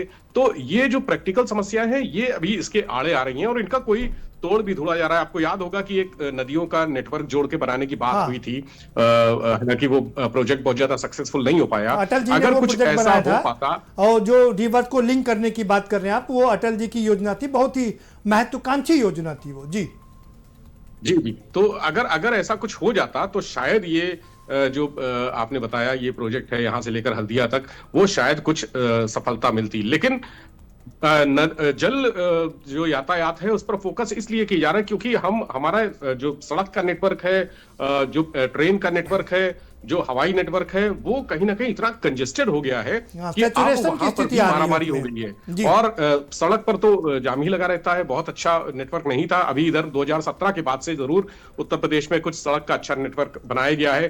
हालांकि इसके पहले जो यमुना एक्सप्रेसवे, आगरा यमुना एक्सप्रेसवे बनाया था, वो तो अखिलेश सरकार के समय में बना था, और वो एक आइडियल एक्सप्रेसवे है पूरे देश में। और उसी की तर्ज पर उत्तर प्रदेश में भी बहुत सारे ऐसे एक्सप्रेसवे बनाए गए हैं। एक अच्छा नेटवर्क डेवलप किया जा रहा है। गंगा एक्सप्रेसवे बन रहा है जो देश का सबसे बड़ा कहा जा रहा है कि देश का सबसे बड़ा एक्सप्रेसवे होगा, तो इस दिशा में आगे बढ़ रहे हैं। लेकिन प्रदीप जी अभी भी चुनौतियां बहुत हैं इस नेटवर्क पे। हम अभी बिजनेस शुरू नहीं हुआ है और ये थोड़ा सा लंबा समय लगेगा इसमें आने में। और उसी तरह से रेल का भी नेटवर्क है, रेल का नेटवर्क बहुत ज्यादा जगह नहीं है। हम आपको रोकेंगे, एक सवाल और है, अगर नक्सल में हमको एक बता पाए, बुलेट पॉइंट के रूप में बता पाए कि उत्तर प्रदेश को इस बजट से क्या क्या मिला है।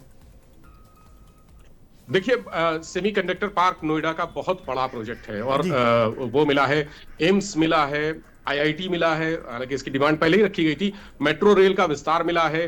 वाराणसी की बात अभी हमने चर्चा की, वाराणसी में भी एक पोर्ट बनेगा और इसके अलावा जहाजों की मरम्मत का एक बड़ा यूनिट लगेगा। रेल कॉरिडोर मिला है। तो ये इतनी सारी चीजें मिली हैं, मतलब जो बड़ी बड़ी चीजें हैं। इसके अलावा भी बहुत छोटी छोटी चीजें हैं, बहुत सारे टेक्नोलॉजी को लेकर, सौर ऊर्जा को लेकर बहुत अच्छा खासा इन्वेस्टमेंट उत्तर प्रदेश में किया जाएगा। और जो केंद्रीय जो टैक्सेस हैं उसमें उत्तर प्रदेश की एक हिस्सेदारी सुनिश्चित की गई है। तो ये सारी चीजें मिलाकर ये बताती हैं कि 2027 को ध्यान में रखते हुए ये बजट बनाया गया है ताकि तीसरी बार यहाँ पर भारतीय जनता पार्टी की सरकार रिपीट हो। अब आगे चूंकि उत्तर प्रदेश का भी बजट होना है, 9 फरवरी से बजट सेशन है यहाँ पर। 11 फरवरी को संभवतः बजट पेश किया जाएगा उत्तर प्रदेश का।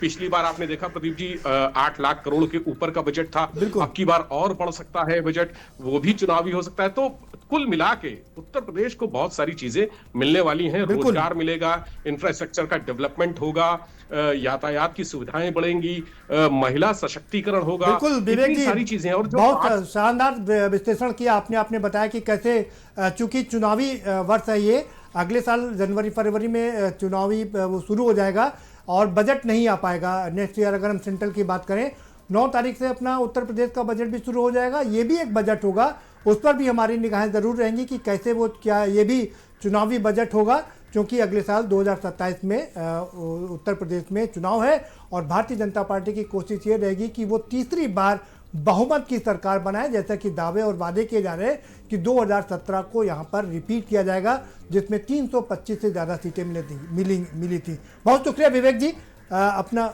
जी हमसे जुड़ने के लिए और तमाम अपने विश्लेषण रखने के लिए। हमारे साथ एक बार फिर से साकेत कुशवाहा जी जुड़ चुके हैं लद्दाख से और वहाँ तो माइनस डिग्री टेम्परेचर रहता है। बहुत स्वागत है एक बार फिर से आपका साकेत जी। बताइए, पूरे बजट आपने एग्रीकल्चर की बात हमने कर ली, बाकी भी अगर हम बजट की बात करें तो ओवरऑल बजट पर आपकी पहली प्रतिक्रिया। पहली प्रतिक्रिया के रूप में बजट एक पूर्ण बजट पेश किया गया और इसमें सबका ध्यान रखने का प्रयास किया गया। लेकिन आदरणीय प्रदीप जी, आप जानते हैं ऐसा नहीं हो सकता है कि एक दिन ही हम 2 दिन हम अच्छा भोजन करें और हम पहलवानी कर लेंगे, ऐसा नहीं होता है। ये बहुत बड़ी बात बजट एक फॉरवर्ड लुकिंग अप्रोच के साथ बनाया गया है। ये 2 महीने में यील्ड देगा, मतलब इसका जो हमको आउटपुट मिलेगा 2 महीने में मिलने लगेगा। लोगों को रोजगार की संभावनाओं पे, जैसे अभी अगर जो वाटर कॉरिडोर है, मतलब और फिर वो जो हमने छोटे शिप मरम्मत का जो इस कॉरिडोर में यूज होंगे वो पटना में किया गया। तो युवाओं को माइग्रेशन से बचाने के लिए ये प्रयास किया जा रहा है। और मैं आपको बताऊं कि आदरणीय प्रदीप जी की अगर हम कुछ ना करना चाहें तो कभी कुछ नहीं हो सकता। तो बजट में जो प्रोविजंस रखे गए हैं, अब जैसे स्टेट यूपी और बिहार का जो कंट्रीब्यूशन है जीडीपी में, वो बहुत 1 से नीचे है, मतलब बहुत कम है। तो इससे संभावनाएं बढ़ेंगी और जब जीडीपी में कंट्रीब्यूशन बढ़ने लगता है तो उस अहमियत बढ़ने लगती है स्टेट की। उत्तर प्रदेश एक सबसे बड़ा सूबा कई मामलों में है। यहाँ से तकरीबन मुझे लगता है मेंबर ऑफ पार्लियामेंट 80 के आसपास आते हैं। तो इसके लिए जो प्रयास हो रहा है, और सभी समाजीन प्रयास है, सम अलौकिक प्रयास हो रहे हैं और सभी को शामिल, चाहे वो युवा हो, किसान हो, तो किसानों के लिए भी सुविधा दी गई, महिलाओं में उद्यमिता बढ़े, सेल्फ रिलायंस। डॉक्टर साहब, मैं आपसे एक चीज समझना चाहूंगा कि आपने इन्वेस्टमेंट की बात की, हमारा यूपी का और बिहार का जो है कंट्रीब्यूशन उसकी बात की, लेकिन अगर हम पूरे देश के इन्वेस्टमेंट की बात करें तो एफडीआई हमने 91 में शुरू की थी, लेकिन इधर एफडीआई हमारा जो फॉरेन डायरेक्ट इन्वेस्टमेंट है वो काफ़ी कमज़ोर हुआ है। हालांकि ये अच्छी खबर है कि हमारा जो इंटरनल इन्वेस्टमेंट है वो काफ़ी बड़ा है। तो प्रदीप जी, ये एक कभी कभी जो अभी जो दुनिया के दूसरे देशों में चल रहा होता है, जी। तो कभी कभी एक माहौल क्रिएट हो जाता है। एक जैसे अभी इस समय आप सोने चांदी के भाव की बात कर रहे थे, तो अंतरराष्ट्रीय स्तर पे होने वाली क्रिया का भी फर्क पड़ता है। बिल्कुल। तो ये जो विड्रॉल हुए थे, वो विड्रॉल के बहुत सारे कारण होते हैं। ऐसा नहीं था कि भारतीय अर्थव्यवस्था में लोगों का विश्वास उठ गया। अर्थव्यवस्था मजबूती की तरफ बढ़ रही है। अगर आप 5 ट्रिलियन इकोनॉमी की तरफ देखें, मजबूती की तरफ देखें, लेकिन बढ़ रही है। लेकिन आप जानते हैं कि पॉपुलेशन प्रेशर इतना है कि डिस्ट्रीब्यूशन के बाद भी हम उन चीजों को अचीव नहीं कर पा रहे हैं जो हम दूसरे प्रगति वाले जो विकसित देश हैं उनमें देख पाते हैं। तो अभी हमारी ये जो प्रक्रिया अभी 30-35 साल और चलेगी बदलाव आने के लिए, तो हम उस तरीके से चीजों को कर पाएंगे। फिलहाल एफडीआई का जो डिक्रीज है वो ऐसा भी होता है कि कुछ और देश भी कंपटीशन में आ गए, उनके पास लेबर है, डिस्टेंस की बात आ सकती है। तो एफडीआई घटा है, लेकिन ऐसा नहीं घटा कि हम बहुत ह्यू एंड क्राई की स्थिति में आए। ये मुझे लगता है कि इस बजट के बाद 2 महीने में फिर से नए इन्वेस्टमेंट आएंगे और चीजें प्रोडक्शन लेवल पे अच्छी होंगी। बहुत महत्वपूर्ण जी प्रोफेसर साकेत कुशवाहा जी, एक बहुत महत्वपूर्ण चीज ये है कि जिस देश के लोग शिक्षित होते हैं वो देश काफी तरक्की करता है। एजुकेशन के बजट की हम बात करें, 1 लाख करोड़ का एजुकेशन का बजट है, इसमें रखा गया है। और बाकी की बात करें तो किसी में डिफेंस में 7.5 लाख का करोड़ का बजट है और इंफ्रास्ट्रक्चर पर करीब 12-12.5 लाख करोड़ का बजट है। आपको लगता है कि क्या आपको लगता है कि एजुकेशन पर थोड़ा और बजट एलोकेट किया जाना चाहिए था?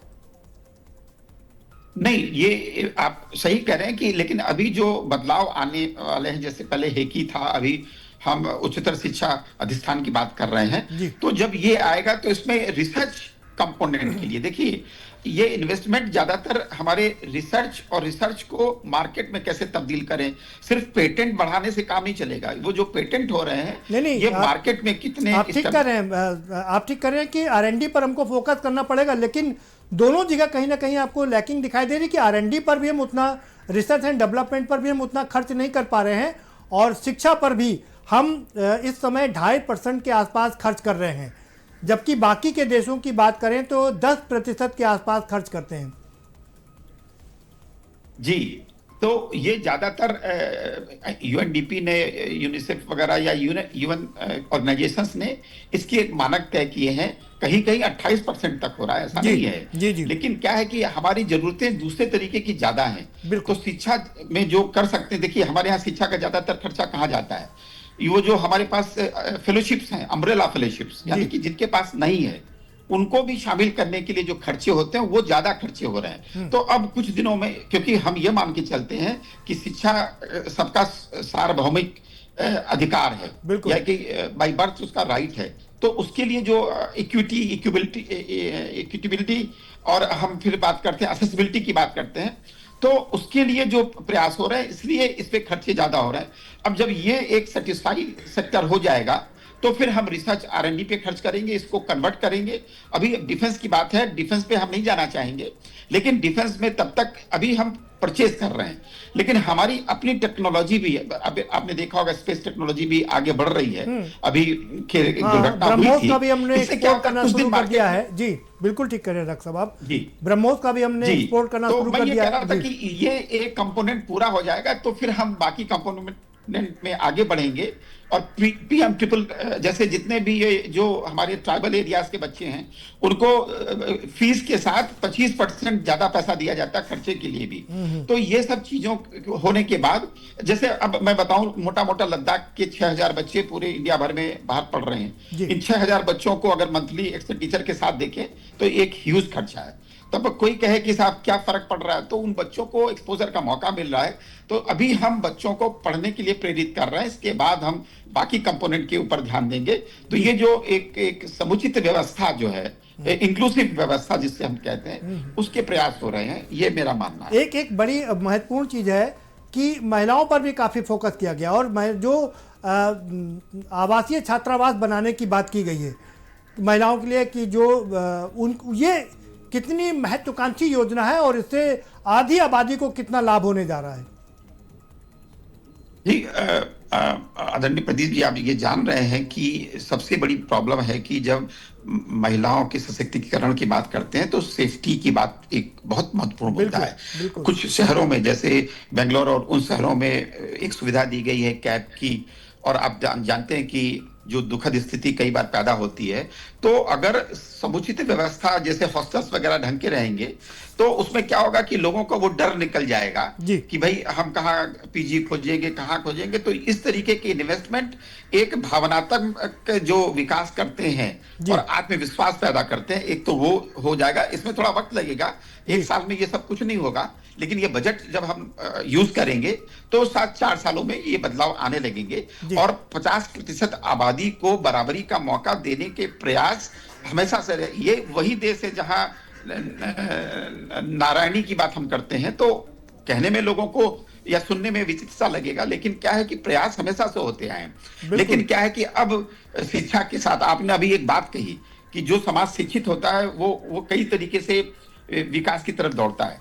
हमारे यहाँ जो शिक्षा जो मिल रही लोगों को, कहीं ना कहीं हमने अपने वो जो करैक्टर है, जो एक होता ना कि जैसे मैं बताऊं, अभी मैं एक देश में गया था तो उन्होंने कहा कि सर हम चाबी ताला नहीं लगा था मेरे सूटकेस में। जी। तो उन्होंने कहा सर हमारे यहाँ कोई चिंता नहीं है, लेकिन हाँ जब आप मुंबई पहुंचेंगे तो आपके सूटकेस में ताला होना चाहिए। बिल्कुल ठीक बात है। जिम्मेदारी हमारी साकेत जी, आपको रोकना चाहेंगे, आपने बिल्कुल ठीक कहा। महिलाओं की बात कर रहे हैं, महिलाओं का सशक्तिकरण की बात हम कर रहे हैं। हमारे देश में मनुस्मृति में ही कहा गया है कि यत्र नारस्ते पूजते तत्र रमन्ते देवता। तो ऐसे में अगर हमारी आधी आबादी जो काफ़ी पीछे छूट गई थी वो आगे बढ़ेगी और साथ साथ चलेगी तो हमारी इकोनॉमी का जो दूसरा पहिया है वो भी काफ़ी तेज गति से आगे बढ़ेगा। आप अब बने रहिए हमारे साथ में। हमारे साथ गोवा से हमारे रेजिडेंट एडिटर भी जुड़ चुके हैं, सुशील शुक्ला जी। जरा हम उनका रुख कर लेते हैं। सुशील शुक्ला जी, क्या आपको हमारी आवाज़ मिल रही है? हाँ सर। सुशील जी, गोवा एक पर्यटन स्थल मशहूर है, जो पूरे विश्व में मशहूर है कि अगर बीचेस घूमना है महाराष्ट्र के बाद, महाराष्ट्र के साथ साथ लोग गोवा ज़रूर जाते हैं। तमाम तरह के पर्यटन की बात की आज निर्मला सीतारमण ने अपने बजट में, प्रधानमंत्री ने भी उनको सराहा और दूसरे नेताओं ने भी काफ़ी सराहा। आप बताएं हमारे दर्शकों को कि गोवा के लिए खास क्या मिला इस बजट से? सर गोवा से जो है यहाँ पर गोवा के जो लिबरेशन है, जो पुर्तगाली साल से जो फ्रीडम मिला था, उसको करोड़ का जो है इस बार बजट में जो है मिला। आपकी आवाज़ थोड़ी डिस्टर्ब हो रही थी, आप दोबारा से अपनी बात रखें। सुशील शुक्ला जी, क्या क्या मिला इस बजट से, बताएं हमारे दर्शकों को। बजट में यहाँ पर टूरिज्म को लेकर जो है निर्मला सीतारमण जी ने 300 करोड़ रुपए का जो है यहाँ पर जो गोवा लिबरेशन मनाने के लिए दिया जी। 300 करोड़ का, तो कितना फायदा होगा पर्यटन को लेकर के वहां पर? पर्यटन को लेकर काफी फायदा होगा, क्योंकि गोवा गवर्नमेंट जो है यहाँ पर स्पोर्ट्स टूरिज्म और जो यहाँ पर जो जी। चलिए, आप बहुत शुक्रिया सुशील शुक्ला जी हमारे साथ जुड़ने के लिए और अपनी बात रखने के लिए। हम वापस साकेत जी के पास चलते हैं। जी साकेत जी, हमने तमाम पहलुओं पर चर्चा की। एक बहुत महत्वपूर्ण पहलू है कि सीतारमण जी ने इस बार ऑरेंज इकोनॉमी की बात की, और ये समय भी मुझे लगता है ये ऑरेंज इकोनॉमी का है, अगर मैं गलत नहीं तो, क्योंकि इसमें आप देखिएगा फिल्म आता है, संगीत आता है, डिज़ाइन है, फैशन है, डिजिटल है, कंटेंट है, गेमिंग है, सॉफ्टवेयर है। और प्रधानमंत्री नरेंद्र मोदी जी भी लगातार पिछले कई सालों से कह रहे हैं कि ये एक बड़ा सेक्टर है, इसमें अभी इसको एक्सप्लॉइट करने की काफ़ी सारी संभावनाएं हैं। तो ग्रीन, इसकी ऑरेंज इकोनॉमी की बात की जा रही है, आपको क्या लगता है? और उसके लिए काफ़ी सारे वादे भी किए गए हैं। क्या लगता है कि ये सेक्टर जो अब तक अछूता रह गया था उसको हम एक्सप्लॉइट कर पाएंगे और इसमें भी तेज गति पकड़ पाएंगे? जी, पहले तो ऑरेंज वर्ड अपने आप में एक जीवंत वर्ड है। आप जानते हैं कि उगते हुए सूरज का रंग भी ऑरेंज जैसा ही होता है। बिल्कुल। तो इसलिए, और ये जो उभरता हुआ समाज है जिसमें हम युवाओं की बात करते हैं, जिसमें हम 18 साल से लेके 35 साल के युवाओं स्त्री पुरुष बच्चों की बात करते हैं, तो उनको प्रोडक्शन सिस्टम में शामिल करना। देखिए, सिर्फ जैसे अभी आप बात कर रहे थे कि टूरिज्म की बात कर रहे थे जी, तो ये सब ऐसे सेगमेंट हैं जिसके ऊपर बड़े ध्यान देने की आवश्यकता है। अभी टूरिज्म के माध्यम से हिमालय वाले क्षेत्रों में कई टन प्लास्टिक लोग डंप कर देते हैं, तो एक रिस्पॉन्सिबल टूरिज्म की बात होनी चाहिए, पहली बात। नहीं, तो इसमें इसके अलावा और भी इस बजट में ही उसमें काफी एलोकेशन किया गया है और बताया गया कि जो हमारे पास ये जो हिमालयस हैं उनमें उनकी स्केलिंग के लिए उस पर चढ़ने के लिए और उसके लिए ट्रेनिंग इंस्टीट्यूट बनाने की भी काफी बात की गई और फंड भी एलोकेट किया गया है। तो क्या लगता है ये भी एक ऐसा क्षेत्र है जो अभी तक अनएक्सप्लॉइट था, अब हम यहाँ भी काफी तेजी से आगे बढ़ सकते हैं? जी, तो अभी जैसे जितने भी आप चीजों को देखेंगे, वाटर कॉरिडोर की बात करेंगे, शिप यार्ड की बात करेंगे, इनमें किसका इन्वॉल्वमेंट होगा? इसमें इन्वॉल्वमेंट हमारी युवा पीढ़ी का ही होगा, जिसको हम ऑरेंज इकोनॉमी से जोड़ते हैं। जी, आई मीन 18 से लेके 35 साल वर्ष के बीच के लोग ही ऑरेंज इकोनॉमी के मूवर एंड शेकर हैं, यानी कि वो ही उसको बढ़ाने की बात कर रहे हैं। और रही बात जो अभी आपने एक जो मुद्दा हमने भी छेड़ा, आपने भी छेड़ा, टूरिज्म की बात, तो उसमें क्या है कि अब देखिए बच्चों को हम टैक्सी चालक सिर्फ नहीं बनाना चाह रहे हैं, हम उनको ये कह रहे हैं कि साहब आपका इन्वॉल्वमेंट हर एंगल से आए। जो टैक्सी चलाने के काबिल है वो टैक्सी चलाएगा, जो टूरिज्म एजेंसी चलाएगा वो एजेंसी चलाएगा, जो ड्रोन चला के करेगा वो ड्रोन चला सकता है। बिल्कुल ठीक बात डॉक्टर साहब, ठीक कह रहे हैं। उसमें जो ऐप बनाना चाहे वो ऐप बना सकता है, जो सॉफ्टवेयर डेवलप करना चाहे वो सॉफ्टवेयर डेवलप कर सकता है, डिजाइनिंग का जो भी मामला है, तमाम सारे एरियाज हैं जिसमें जो लड़के जो हमारे युवा हैं, जो जेनजी जिनको हम कह सकते हैं 97 के बाद जो पैदा हुए हैं, उनके लिए काफी अहम रोल ये निभा सकता है ये ऑरेंज इकोनॉमी। जी, और प्रदीप जी एक मुश्किल जो है हम लोगों के सामने जो खड़ी है, हम लोग बचपन में कक्षा 2 में ही अगर बच्चा जाता है तो पहला उसको पाठ क्या पढ़ाते हैं? आप पढ़ाई लिखाई इसलिए कर रहे हो कि आप एक अच्छे जीवन को जी पाओ। अच्छे जीवन को जीने की जब बात आती है तो उसको नौकरी दिखाई देती है। बिल्कुल। तो ये जो भावना है, ये मतलब ये आप जैसे जैसे आप भी एक काम कर रहे हैं तो आपका ये अपना चैनल है, बात कर रहे हैं, तो क्या है कि बच्चों को ये बताना पड़ेगा कि शिक्षा के माध्यम से और भी रास्ते खुलते हैं। जॉब प्रोवाइडेड, जॉब सीकर की बात करते हैं, वो भी एक आवश्यक पहलू है। बिकॉज आप जानते हैं कि सभी लोगों को नौकरियां मिलना मुश्किल ही है। ये बात अलग है कि हम नौकरी कर रहे हैं, लेकिन जिस ऑफिस में हम बैठे हैं वहां 4 ऐसे लोग भी होंगे जिनको समाज में आके दूसरों को नौकरी देने की भी चाह है। तो मुझे ऐसा लगता है कि ये जो प्रोविजंस हैं ऑरेंज इकोनॉमी का, इसमें अब ये प्रयास किए जा रहे हैं कि बच्चों को उद्यमिता के रास्ते पे आगे कैसे बढ़ाएं। जैसे मैं जहां लद्दाख में बैठा हूं तो यहाँ सिबकथॉर्न की बात होती है, आजकल हम हींग पैदा कर रहे हैं जी। तो कहने का मतलब ये कि नए नए एवेन्यूज सामने आ रहे हैं। अभी जैसे मैनलेस जो ड्रोन जिसको हम बोलते हैं, एविएशन की बात कर रहे हैं, तो आजकल उसमें प्रोडक्शन यूनिट में भी लगे हुए हैं। मैं इस बीच बेंगलोर, चेन्नई वगैरह एरिया में गया तो मैंने देखा कि जल्दी बहुत लगा हुआ है और काफी इकोनॉमी हो रही है। ठीक है, हमारे मॉडल अभी उस स्टेटस में नहीं आए हैं, लेकिन वो इकोनॉमी भी मूव कर रही है। तो अब न्यूज इतने सारे हैं जिनको उसमें ऐप बनाने की, जैसे आपने बात करी ड्रोन मैन्युफैक्चरिंग की बात करी, हमने अगर सेमीकंडक्टर की बात करें तो मेरा एक्सपीरियंस ये कहता है कि अभी हमारे पास 4 इंडस्ट्री हैं सेमीकंडक्टर के लिए। तो अगर हम इसको ठीक से यूज करें तो प्राइवेट पार्टनर, आजकल इसरो में मैं गया था अहमदाबाद में, तो वहां पे प्राइवेट पार्टनर्स, हाँ, तो सारे क्षेत्र खोल दिए गए हैं। जी बिल्कुल, हमारे स्पेस का सेक्टर भी प्राइवेट के लिए खोल दिया गया है और डिफेंस सेक्टर भी खोल दिया गया। बने रहिए साकेत साहब हमारे साथ में, हम चर्चा जारी रखेंगे। इस बीच हमारे एक और रेजिडेंट एडिटर जुड़ चुके हैं, प्रताप भारती। जरा उनका रुख कर लेते हैं। प्रताप भारती उड़ीसा से हमारे रेजिडेंट एडिटर हैं। प्रताप भारती जी, क्या आपको आवाज़ मिल रही है? और अगर आपको आवाज़ मिल रही है तो सबसे पहली प्रतिक्रिया, क्या मिला उड़ीसा को? पहली बार भारतीय जनता पार्टी की सरकार बनी है, क्या मिला उड़ीसा को इस सेंट्रल बजट से?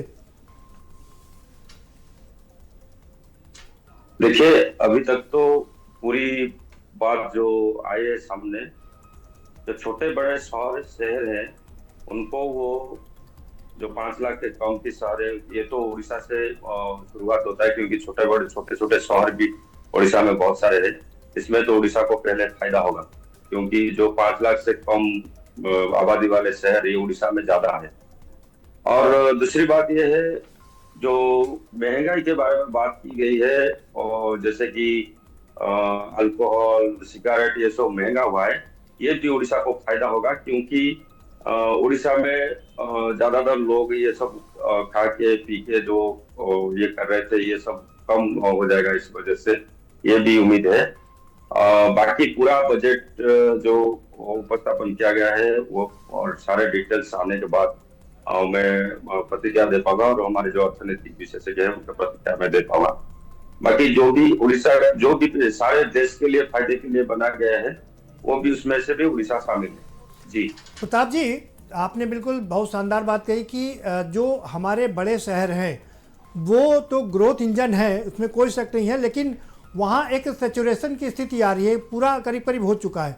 अब प्रधानमंत्री जी की बात करें या हम निर्मला सीतारमण जी की बात करें, टीयर 2, टीयर 3 जिसकी चर्चा आपने भी की है, टीयर 2, टीयर 3 जो हमारे सिटीज़ हैं उनको आगे बढ़ाने की बात की जा रही है, उनको टैप करने की बात की जा रही है। तो कितना आपको क्या लगता है कि उड़ीसा के मद्देनज़र ये योजना जिसमें टीयर 2, टीयर 3 सिटीज़ को आगे बढ़ाने की बात की जा रही, कितना लाभदायक होगी? जी जरूर, उड़ीसा में तो बहुत बड़ा फायदा होगा, क्योंकि दिल्ली, मुंबई, कोलकाता, उड़ीसा में भुवनेश्वर, कटक जैसे सिटी में तो बहुत डेवलप, ऐसे ही तो डेवलप हो रहे हैं। ऐसे उड़ीसा में राउरकेला, भुवनेश्वर, ब्रह्मपुर जैसे सिटी को स्मार्ट सिटी भी बना दिया गया है, राउरकेला और भुवनेश्वर को, और उसमें म्युनिसिपल कॉर्पोरेशन बनाने हैं। लेकिन ऐसे बहुत सारे छोटे सिटी है जो डेवलप नहीं हो पा रहा है। और उड़ीसा ऐसे एक प्रदेश है जिसमें बहुत सारे छोटे सिटी है, और ये छोटे सिटी को जो टीयर 2 और टीयर 1 और टीयर 2 के जो कैटेगरी में लाए, इसमें उड़ीसा को तो बहुत ज्यादा फायदा होगा, इसमें कोई उम्मीद, इसमें कोई डाउट नहीं है। बिल्कुल। आपके यहाँ भी काफ़ी जो एरिया है वो समुद्र से लगता हुआ एरिया है, जो जल वेस्ट की बात करके कि 20 वाटर वेस्ट बनाए जाएंगे, उससे कितना फायदा मिलता नजर आ रहा है आपको उड़ीसा में? देखिए, उड़ीसा में जो कोस्टल एरिया है वो कम से कम अब देखें तो उड़ीसा में ब्रह्मपुर से लेके पूरा वेस्ट बंगाल बॉर्डर बालेश्वर तक, आंध्र प्रदेश से ब्रह्मपुर बॉर्डर से लेके वेस्ट बंगाल के बालेश्वर जिला के बॉर्डर तक पूरा कोस्टल बेल्ट है, जिसमें 60-70% उड़ीसा के मैप में आप देख सकते हैं एक साइड में पूरा समुद्र है, और जो बंगाल की खाड़ी है। अगर इसमें ये वाटर की जो सिस्टम किया गया है, इसमें अगर वो बजट में उपस्थापन किया गया है, ये उड़ीसा को तो बहुत बड़ा फायदा होगा, इसमें भी कोई संदेह वाली बात नहीं है। और बात रही, मैं बोलता हूँ कि एक अच्छी बात इसमें मैं देखी इस बजट में, अल्कोहल को ज्यादा महंगी कर दिया गया, सिगरेट को ज्यादा महंगा कर दिया गया। इसमें उड़ीसा को ज्यादा फायदा होगा, इसीलिए क्योंकि उड़ीसा एक आदिवासी बहुल राज्य है, जिसमें ज्यादातर जंगल और जो पहाड़ के अंचल रहता है, उसमें क्या करते हैं, जो लोग रहते हैं वो हमेशा दारू सस्ता होने के कारण वो पी देते हैं, वो उनके जो भविष्य के लिए वो दिक्कत होता है, पारिवारिक ये सब होता है। इसमें तो निश्चित रूप से उड़ीसा को फायदा होगा, और दारू ज्यादा रेट होने के कारण और लोग पीना भी कम करेंगे, ये जी। एक और बहुत महत्वपूर्ण चीज़ है इस बजट, जो केंद्रीय बजट है उसमें जो मछुआरे हैं उनके लिए बहुत ही एक योजना, शानदार योजना की शुरुआत की गई है। क्या लगता है कि चूंकि आपका कोस्टल एरिया काफ़ी लंबा है, उससे मछली पालन भी काफ़ी लोग करते हैं, तो उससे लाभ होने जा रहा है हमारे किसानों को? जी जरूर, देखिए उड़ीसा एक किसान प्रदेश है, किसान का प्रदेश है, जिसमें ज्यादातर लोग खेती करते हैं, ज्यादातर लोग मछलियां खेती करते हैं। और देखा जाए तो जो कोस्टल बेल्ट है और उससे आगे भी देखिए, जो सरकार का, हमारे उड़ीसा का प्रदेश जो सरकार है वो भी मछली के लिए साथ देते हैं। और ये बजट जो लाए हैं मछली के लिए, मछुआरा के लिए, ये बजट और उड़ीसा के प्रदेश के मछुआरा के लिए सहायक होगा, क्योंकि उड़ीसा के प्रदेश जो सरकार है वो भी वही चाहते थे, आगे बढ़ाने की कोशिश कर रहे थे, किसानों को आगे लाने की जो प्रयास कर रहे थे, उसमें केंद्रीय शासन तंत्र की जो सहयोग, ये शायद उड़ीसा को बहुत आगे लेने की संभावना है। एक किसानों की बात अगर करें तो किसानों को लेकर के भी छोटे जो किसान हैं हमारे मझोले किसान हैं, उनके लिए भी इसमें तमाम योजनाएं की गई हैं कि उन्हें ब्याज दिया जाएगा, ऋण दिया जाएगा, कम ब्याज पर ऋण दिया जाएगा, 2 लाख रुपए तक का और उन्हें ऋण दिया जाएगा। तो क्या लगता है कि ये भी एक बूस्टअप का काम करेगा किसानों को लेकर के? देखिए, मैं पहले को बोल चुका हूं कि उड़ीसा किसान का प्रदेश है, मतलब किसान इधर ज्यादा है, खेती बाड़ी इधर ज्यादा होता है। जो उड़ीसा में जितना चावल बनता है, मेरे हिसाब से सारा भारत को यहाँ से उड़ीसा से ही चावल सप्लाई होने की क्षमता है। पूरा भारत को चावल सप्लाई होने की क्षमता उड़ीसा में है। पहले जब वो सरकार थे, उसके बाद जो बीजेपी का सरकार आया, उसके बाद पहले ही उन्होंने किसानों को 800 रुपए का धान के ऊपर अपना बोनस दिया, और बाकी जो खेती करने के लिए चाहते थे उसके लिए जो लोन लेने के लिए जो पाबंदी थी, वो भी सरकार ने ज्यादा से ज्यादा उन्होंने किसानों के लिए मदद भी किया था। और इस बार जो बजट में जो लाए मोदी जी ने, सीतारमन जी ने जो बजट लाए किसानों के लिए, ये किसानों के लिए फायदा होगा, पूरा देश की किसानों के लिए फायदा होगा, और ज्यादा से ज्यादा उड़ीसा के किसानों को फायदा इसीलिए होगा क्योंकि ज्यादातर किसानों यहाँ पे उड़ीसा के कम से कम 60-70% लोग खेती के ऊपर निर्भर करते हैं। और सरकार का ये बजट में जो लोन लेने की प्रक्रिया हो, ये सारे चीज उड़ीसा को फायदा। बहुत शुक्रिया प्रताप भारती जी, उड़ीसा से हमारे साथ जुड़ने के लिए और उड़ीसा के लोगों की भावनाएं और उड़ीसा के लिए जो चीज़ें वहाँ पर दी गई हैं उनको हमारे दर्शकों तक पहुँचाने के लिए बहुत शुक्रिया, थैंक यू। हम अगला रुख करेंगे, हम चलेंगे अब पंजाब, हरियाणा और हिमाचल प्रदेश। हमारे रेजिडेंट एडिटर जसबीर सिंह जी जुड़ चुके हैं। जसबीर जी बताइए, क्या मिला पंजाब, हरियाणा और हिमाचल को केंद्रीय बजट से? जी प्रदीप जी, अगर हम बात करें पंजाब की, तो पंजाब के लिए तो काफी निराशाजनक ये बजट रहा, क्योंकि पंजाब को काफी उम्मीद थी। आपको बताते चले कि पिछले साल यहाँ पे काफी बाढ़ आया और लगभग 23 जो जिले थे पंजाब के वो बाढ़ ग्रस्त हुए थे, और लगभग पूरा पंजाब ही बाढ़ के चपेट में आ गया था। हालांकि पिछली बार 1600 करोड़ रुपया यहाँ पे घोषित करके गए थे मोदी जी, पर पंजाब में नहीं पहुंचा। तो ये कहना है आम आदमी पार्टी का, और आम आदमी पार्टी ने ये कहा है, क्योंकि जो सत्ता पंजाब में वो आम आदमी पार्टी की है, और उनका सीएम भगवंत मान ने अभी ट्वीट भी किया जिसमें उन्होंने बोला है कि पंजाब के साथ सौतेली माँ वाला इन्होंने ये आज रिलेशन दिखाया है, क्योंकि पंजाब को तो कुछ दिया ही नहीं। हालांकि उम्मीद थी अगले साल पंजाब में इलेक्शन आने वाले हैं और पंजाब में बीजेपी काफी कुछ आगे करने की सोच रही थी, पर जैसे कि कयास लगाया जा रहा था कि हो सकता है कि किसानों को एमएसपी दिया जाए इस बार, क्योंकि इलेक्शन है। पर वो उम्मीद से बहुत शानदार बात कही आपने। अगले साल चुनाव है, पंजाब में भी यूपी में भी चुनाव है, दोनों जगह साथ साथ होता है। क्या ये जो चीजें नहीं मिली हैं, लेकिन अकाली दल के साथ में एक बार फिर से भारतीय जनता पार्टी पींगे बढ़ा रही है, तो अकाली दल का क्या रुख रहा है इस बजट को लेकर के? हालांकि अकाली दल का कोई बयान नहीं आया, पर अकाली दल हमेशा किसानों की पक्ष की बात करता आ रहा है। और पिछली बार जब इनका आपस में अलायंस था अकाली दल का और बीजेपी का, और उन्होंने अलायंस सिर्फ इस करके तोड़ा था क्योंकि जो किसानों का जो आंदोलन चल रहा था जी, किसानों के द्वारा यहाँ पे एजिटेशन किया जा रहा था, उस एजिटेशन में ये इन दोनों का अलायंस टूटा था, और आज तक वो अलायंस बना नहीं है। हालांकि बीजेपी ने ये बोला है कि हम अकेले इलेक्शन लड़ेंगे पंजाब में, और पूरे 113 की 13 जो 117 विधानसभा सीटें हैं सभी के ऊपर हम अपने प्रत्याशी उतारेंगे, और अकाली दल भी यही कह रहा है। हालांकि दोनों की आपस में कोलैबोरेशन की बहुत अफवाह आ रही है, अभी आज हो जाएगा कल हो जाएगा, पर अभी तक कोई भी ऐसा नहीं हुआ। और ये भी कयास लगाया जा रहा है कि हो सकता है कि ये जो अलायंस है वो पोस्ट अलायंस हो, पोस्ट इलेक्शन अलायंस हो, कि बाद में जब सरकार बनानी हो वो किसी के साथ भी बीजेपी जा सकती है।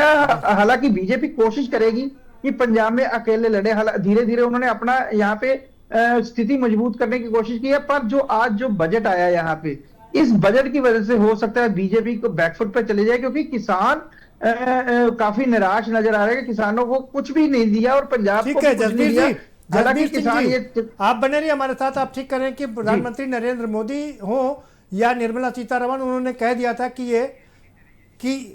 ये जो बजट जो है वो चुनावी बजट नहीं है, यानी कि 5 राज्यों के चुनाव हैं अभी फिल वक्त। अगर हम बात करें तमिलनाडु की बात करें, केरल की बात करें, पौंडीचेरी की बात करें, हम असम की बात करें और वेस्ट बंगाल की बात करें, इन 5 राज्यों में चुनाव है। लेकिन इन राज्यों के लिए भी उतना नहीं किया गया है जिसे कि चुनावी बजट कहा जा सके, खासकर बंगाल की अगर हम बात करें और तमिलनाडु की बात करें।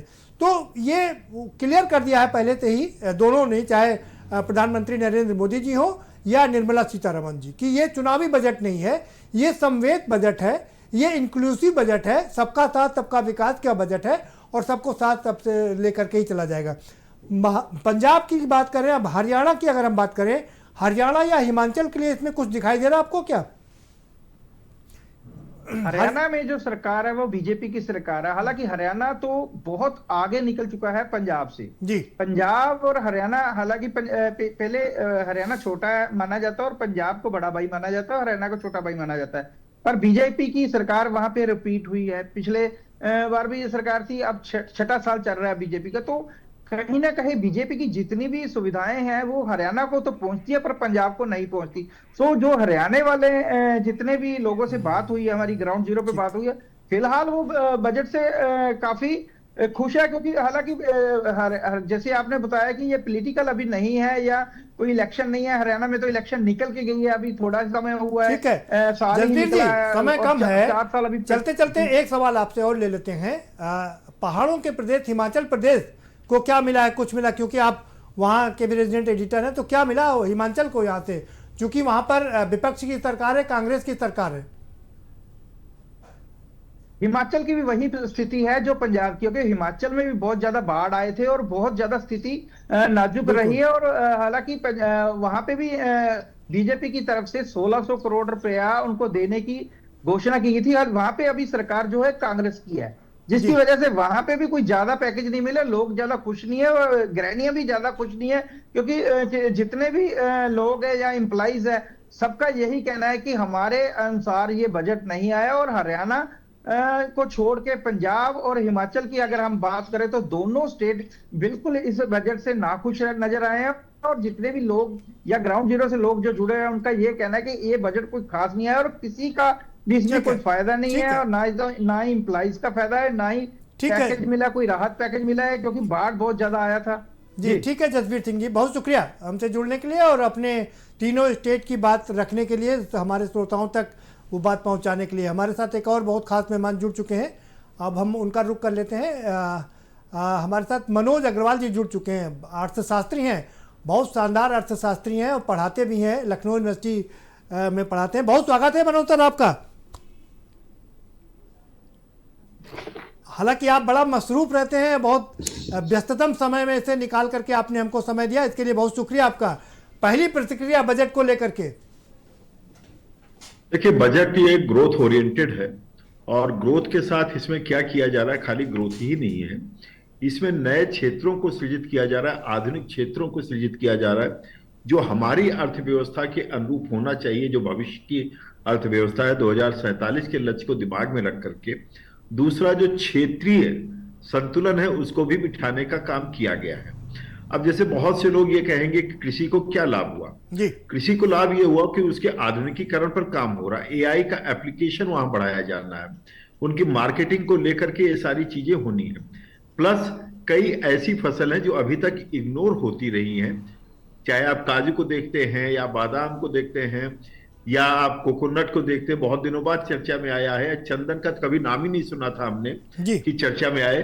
तो ये महत्वपूर्ण हमारे यहाँ का उत्पादन रहा है, उसको कैसे हम आगे विकसित करें एक नेशनल पॉलिसी के तहत, तो अल्टीमेटली तो किसान ही लाभान्वित होगा, इसी देश का किसान लाभान्वित होगा। और दूसरा अगर देखते हैं तो यहाँ पर क्या दिखाई पड़ता है कि हम इनलैंड वाटर को भी यहाँ पर पोषित कर रहे हैं, वुमेन एम्पावरमेंट और यूथ के लिए तो पूरी तरह से आप देखिए पूरा बजट यूथ केंद्रित है।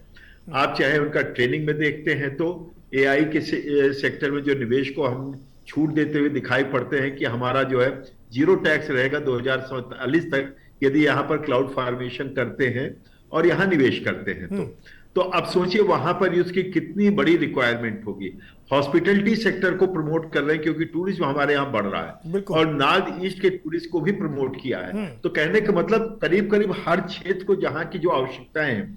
फिर आप देखते हैं टूरिज्म में जो टेम्पल टाउन्स है उनके इकोनॉमिक पोटेंशियल को निकालना। रिलीजन की चर्चा तो होती है, लेकिन जो अयोध्या का मॉडल आया, वाराणसी का मॉडल आया, प्रयागराज का आया या मथुरा का मॉडल आ रहा है, तो ये क्या है, यहाँ पर आर्थिक विकास की भरपूर संभावनाएं हैं, रोजगार की भरपूर संभावना, तो उनको क्यों न किया जाए। फिर आप देखिए एमएसएमई सेक्टर को अगर हम देखते हैं तो इसको लाभान्वित करने फिर 200 ऐसे क्लस्टर्स, जो पंजाब में भी उसका लाभ मिलेगा, हरियाणा में मिलेगा, हिमाचल में मिलेगा, उत्तर प्रदेश को मिलेगा तो मध्य प्रदेश को मिलेगा, ऐसे 200 क्लस्टर्स को पुनर्जीवित करना। मान लीजिए अलीगढ़ के ताला उद्योग को देखते हैं या टेक्सटाइल को देखते हैं, कानपुर का देखते हैं, तो इस तरह के जो क्लस्टर्स खत्म हो चुके हैं जी, बिल्कुल ठीक करें आपने, पुनर्जीवित बिल्कुल आपने बहुत शानदार बात कही मनोज जी, कि जो हमारे अनटैप्ड एरियाज थे उनको भी टैप किया जाने की बात की जा रही है, चाहे वो हम नारियल की बात करें या दूसरे जो पदार्थ हैं उनको भी आगे बढ़ाने की बात की जा रही है। और साथ साथ में हम अगर हिमालय की बात करें, अभी हम चर्चा कर रहे थे हिमालय में भी कैसे अगर आपको स्केलिंग करनी है तो उसके लिए भी एक इंस्टीट्यूट बनाने की बात की जा रही है, इनलैंड वाटर 20 इनलैंड वाटर बनाने की बात की जा रही है, तमाम चीज़ों को टैप करने की कोशिश की जा रही है।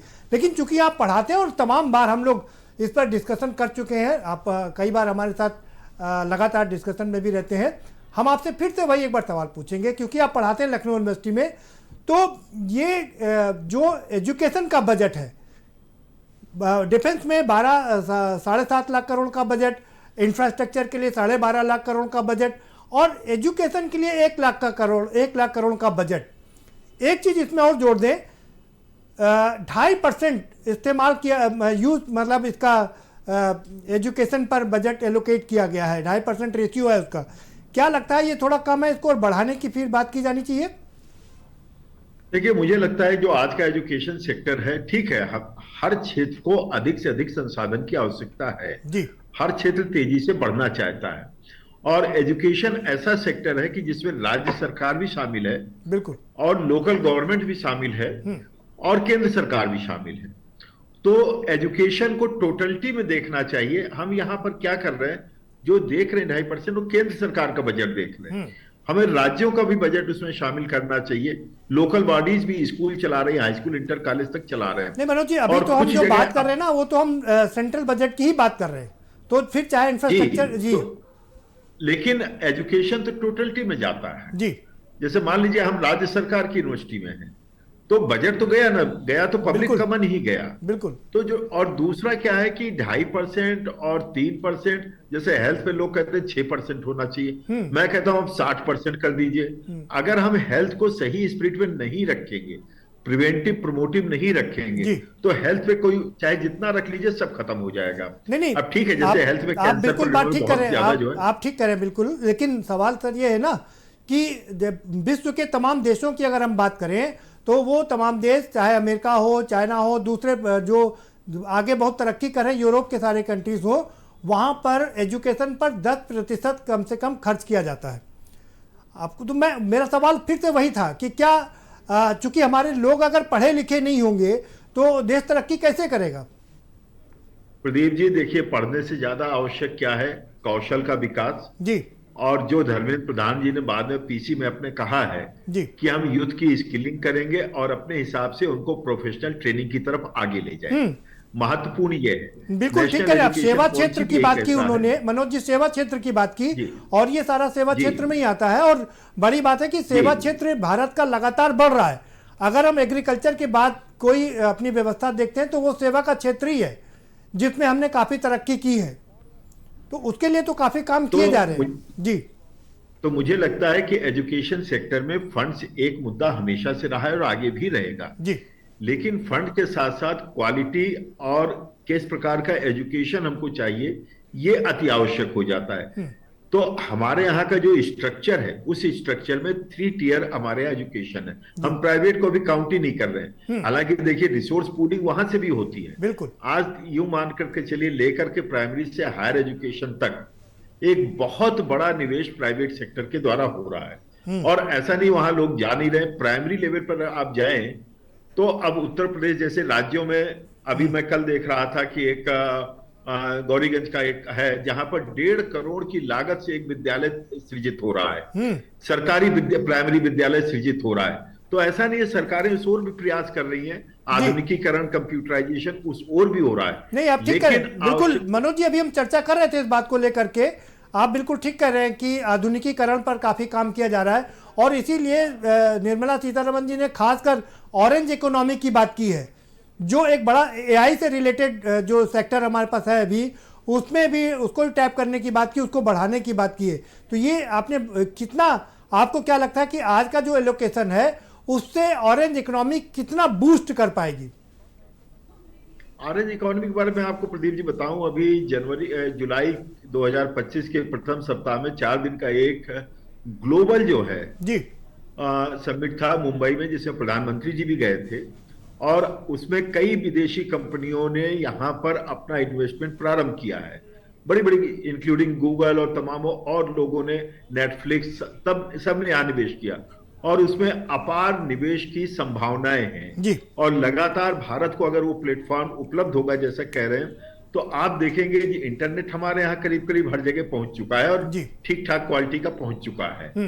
तो मुझे लगता है कि एक नया सेक्टर इमर्ज कर रहा है ऑरेंज इकोनॉमी के रूप में, जिसमें कि चाहे गेमिंग का हो, चाहे उसमें एजुकेशन का हो, चाहे स्पिरिचुअल आप देखें तो, इंटरटेनमेंट का देखें तो, न्यूज का देखें, लोकल न्यूज का देखें, तो ये बहुत बड़ा हमारे यहाँ जिसको कह सकते हैं सेक्टर खुल रहा है और अपार संभावनाएं हैं। और मुझे लगता है कि ट्रिलियन एंड ट्रिलियन आप जो है रुपीस का इसमें ट्रेड और व्यवसाय बहुत तेजी से बढ़ेगा।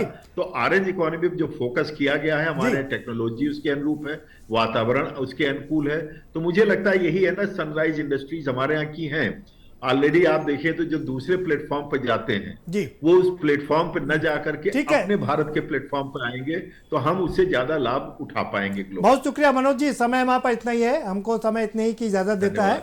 आप सभी का बहुत शुक्रिया इस सेगमेंट में, और आप हमें दीजिए इजाजत, और बाकी खबरों के लिए आप देखते रहिए आज की खबर।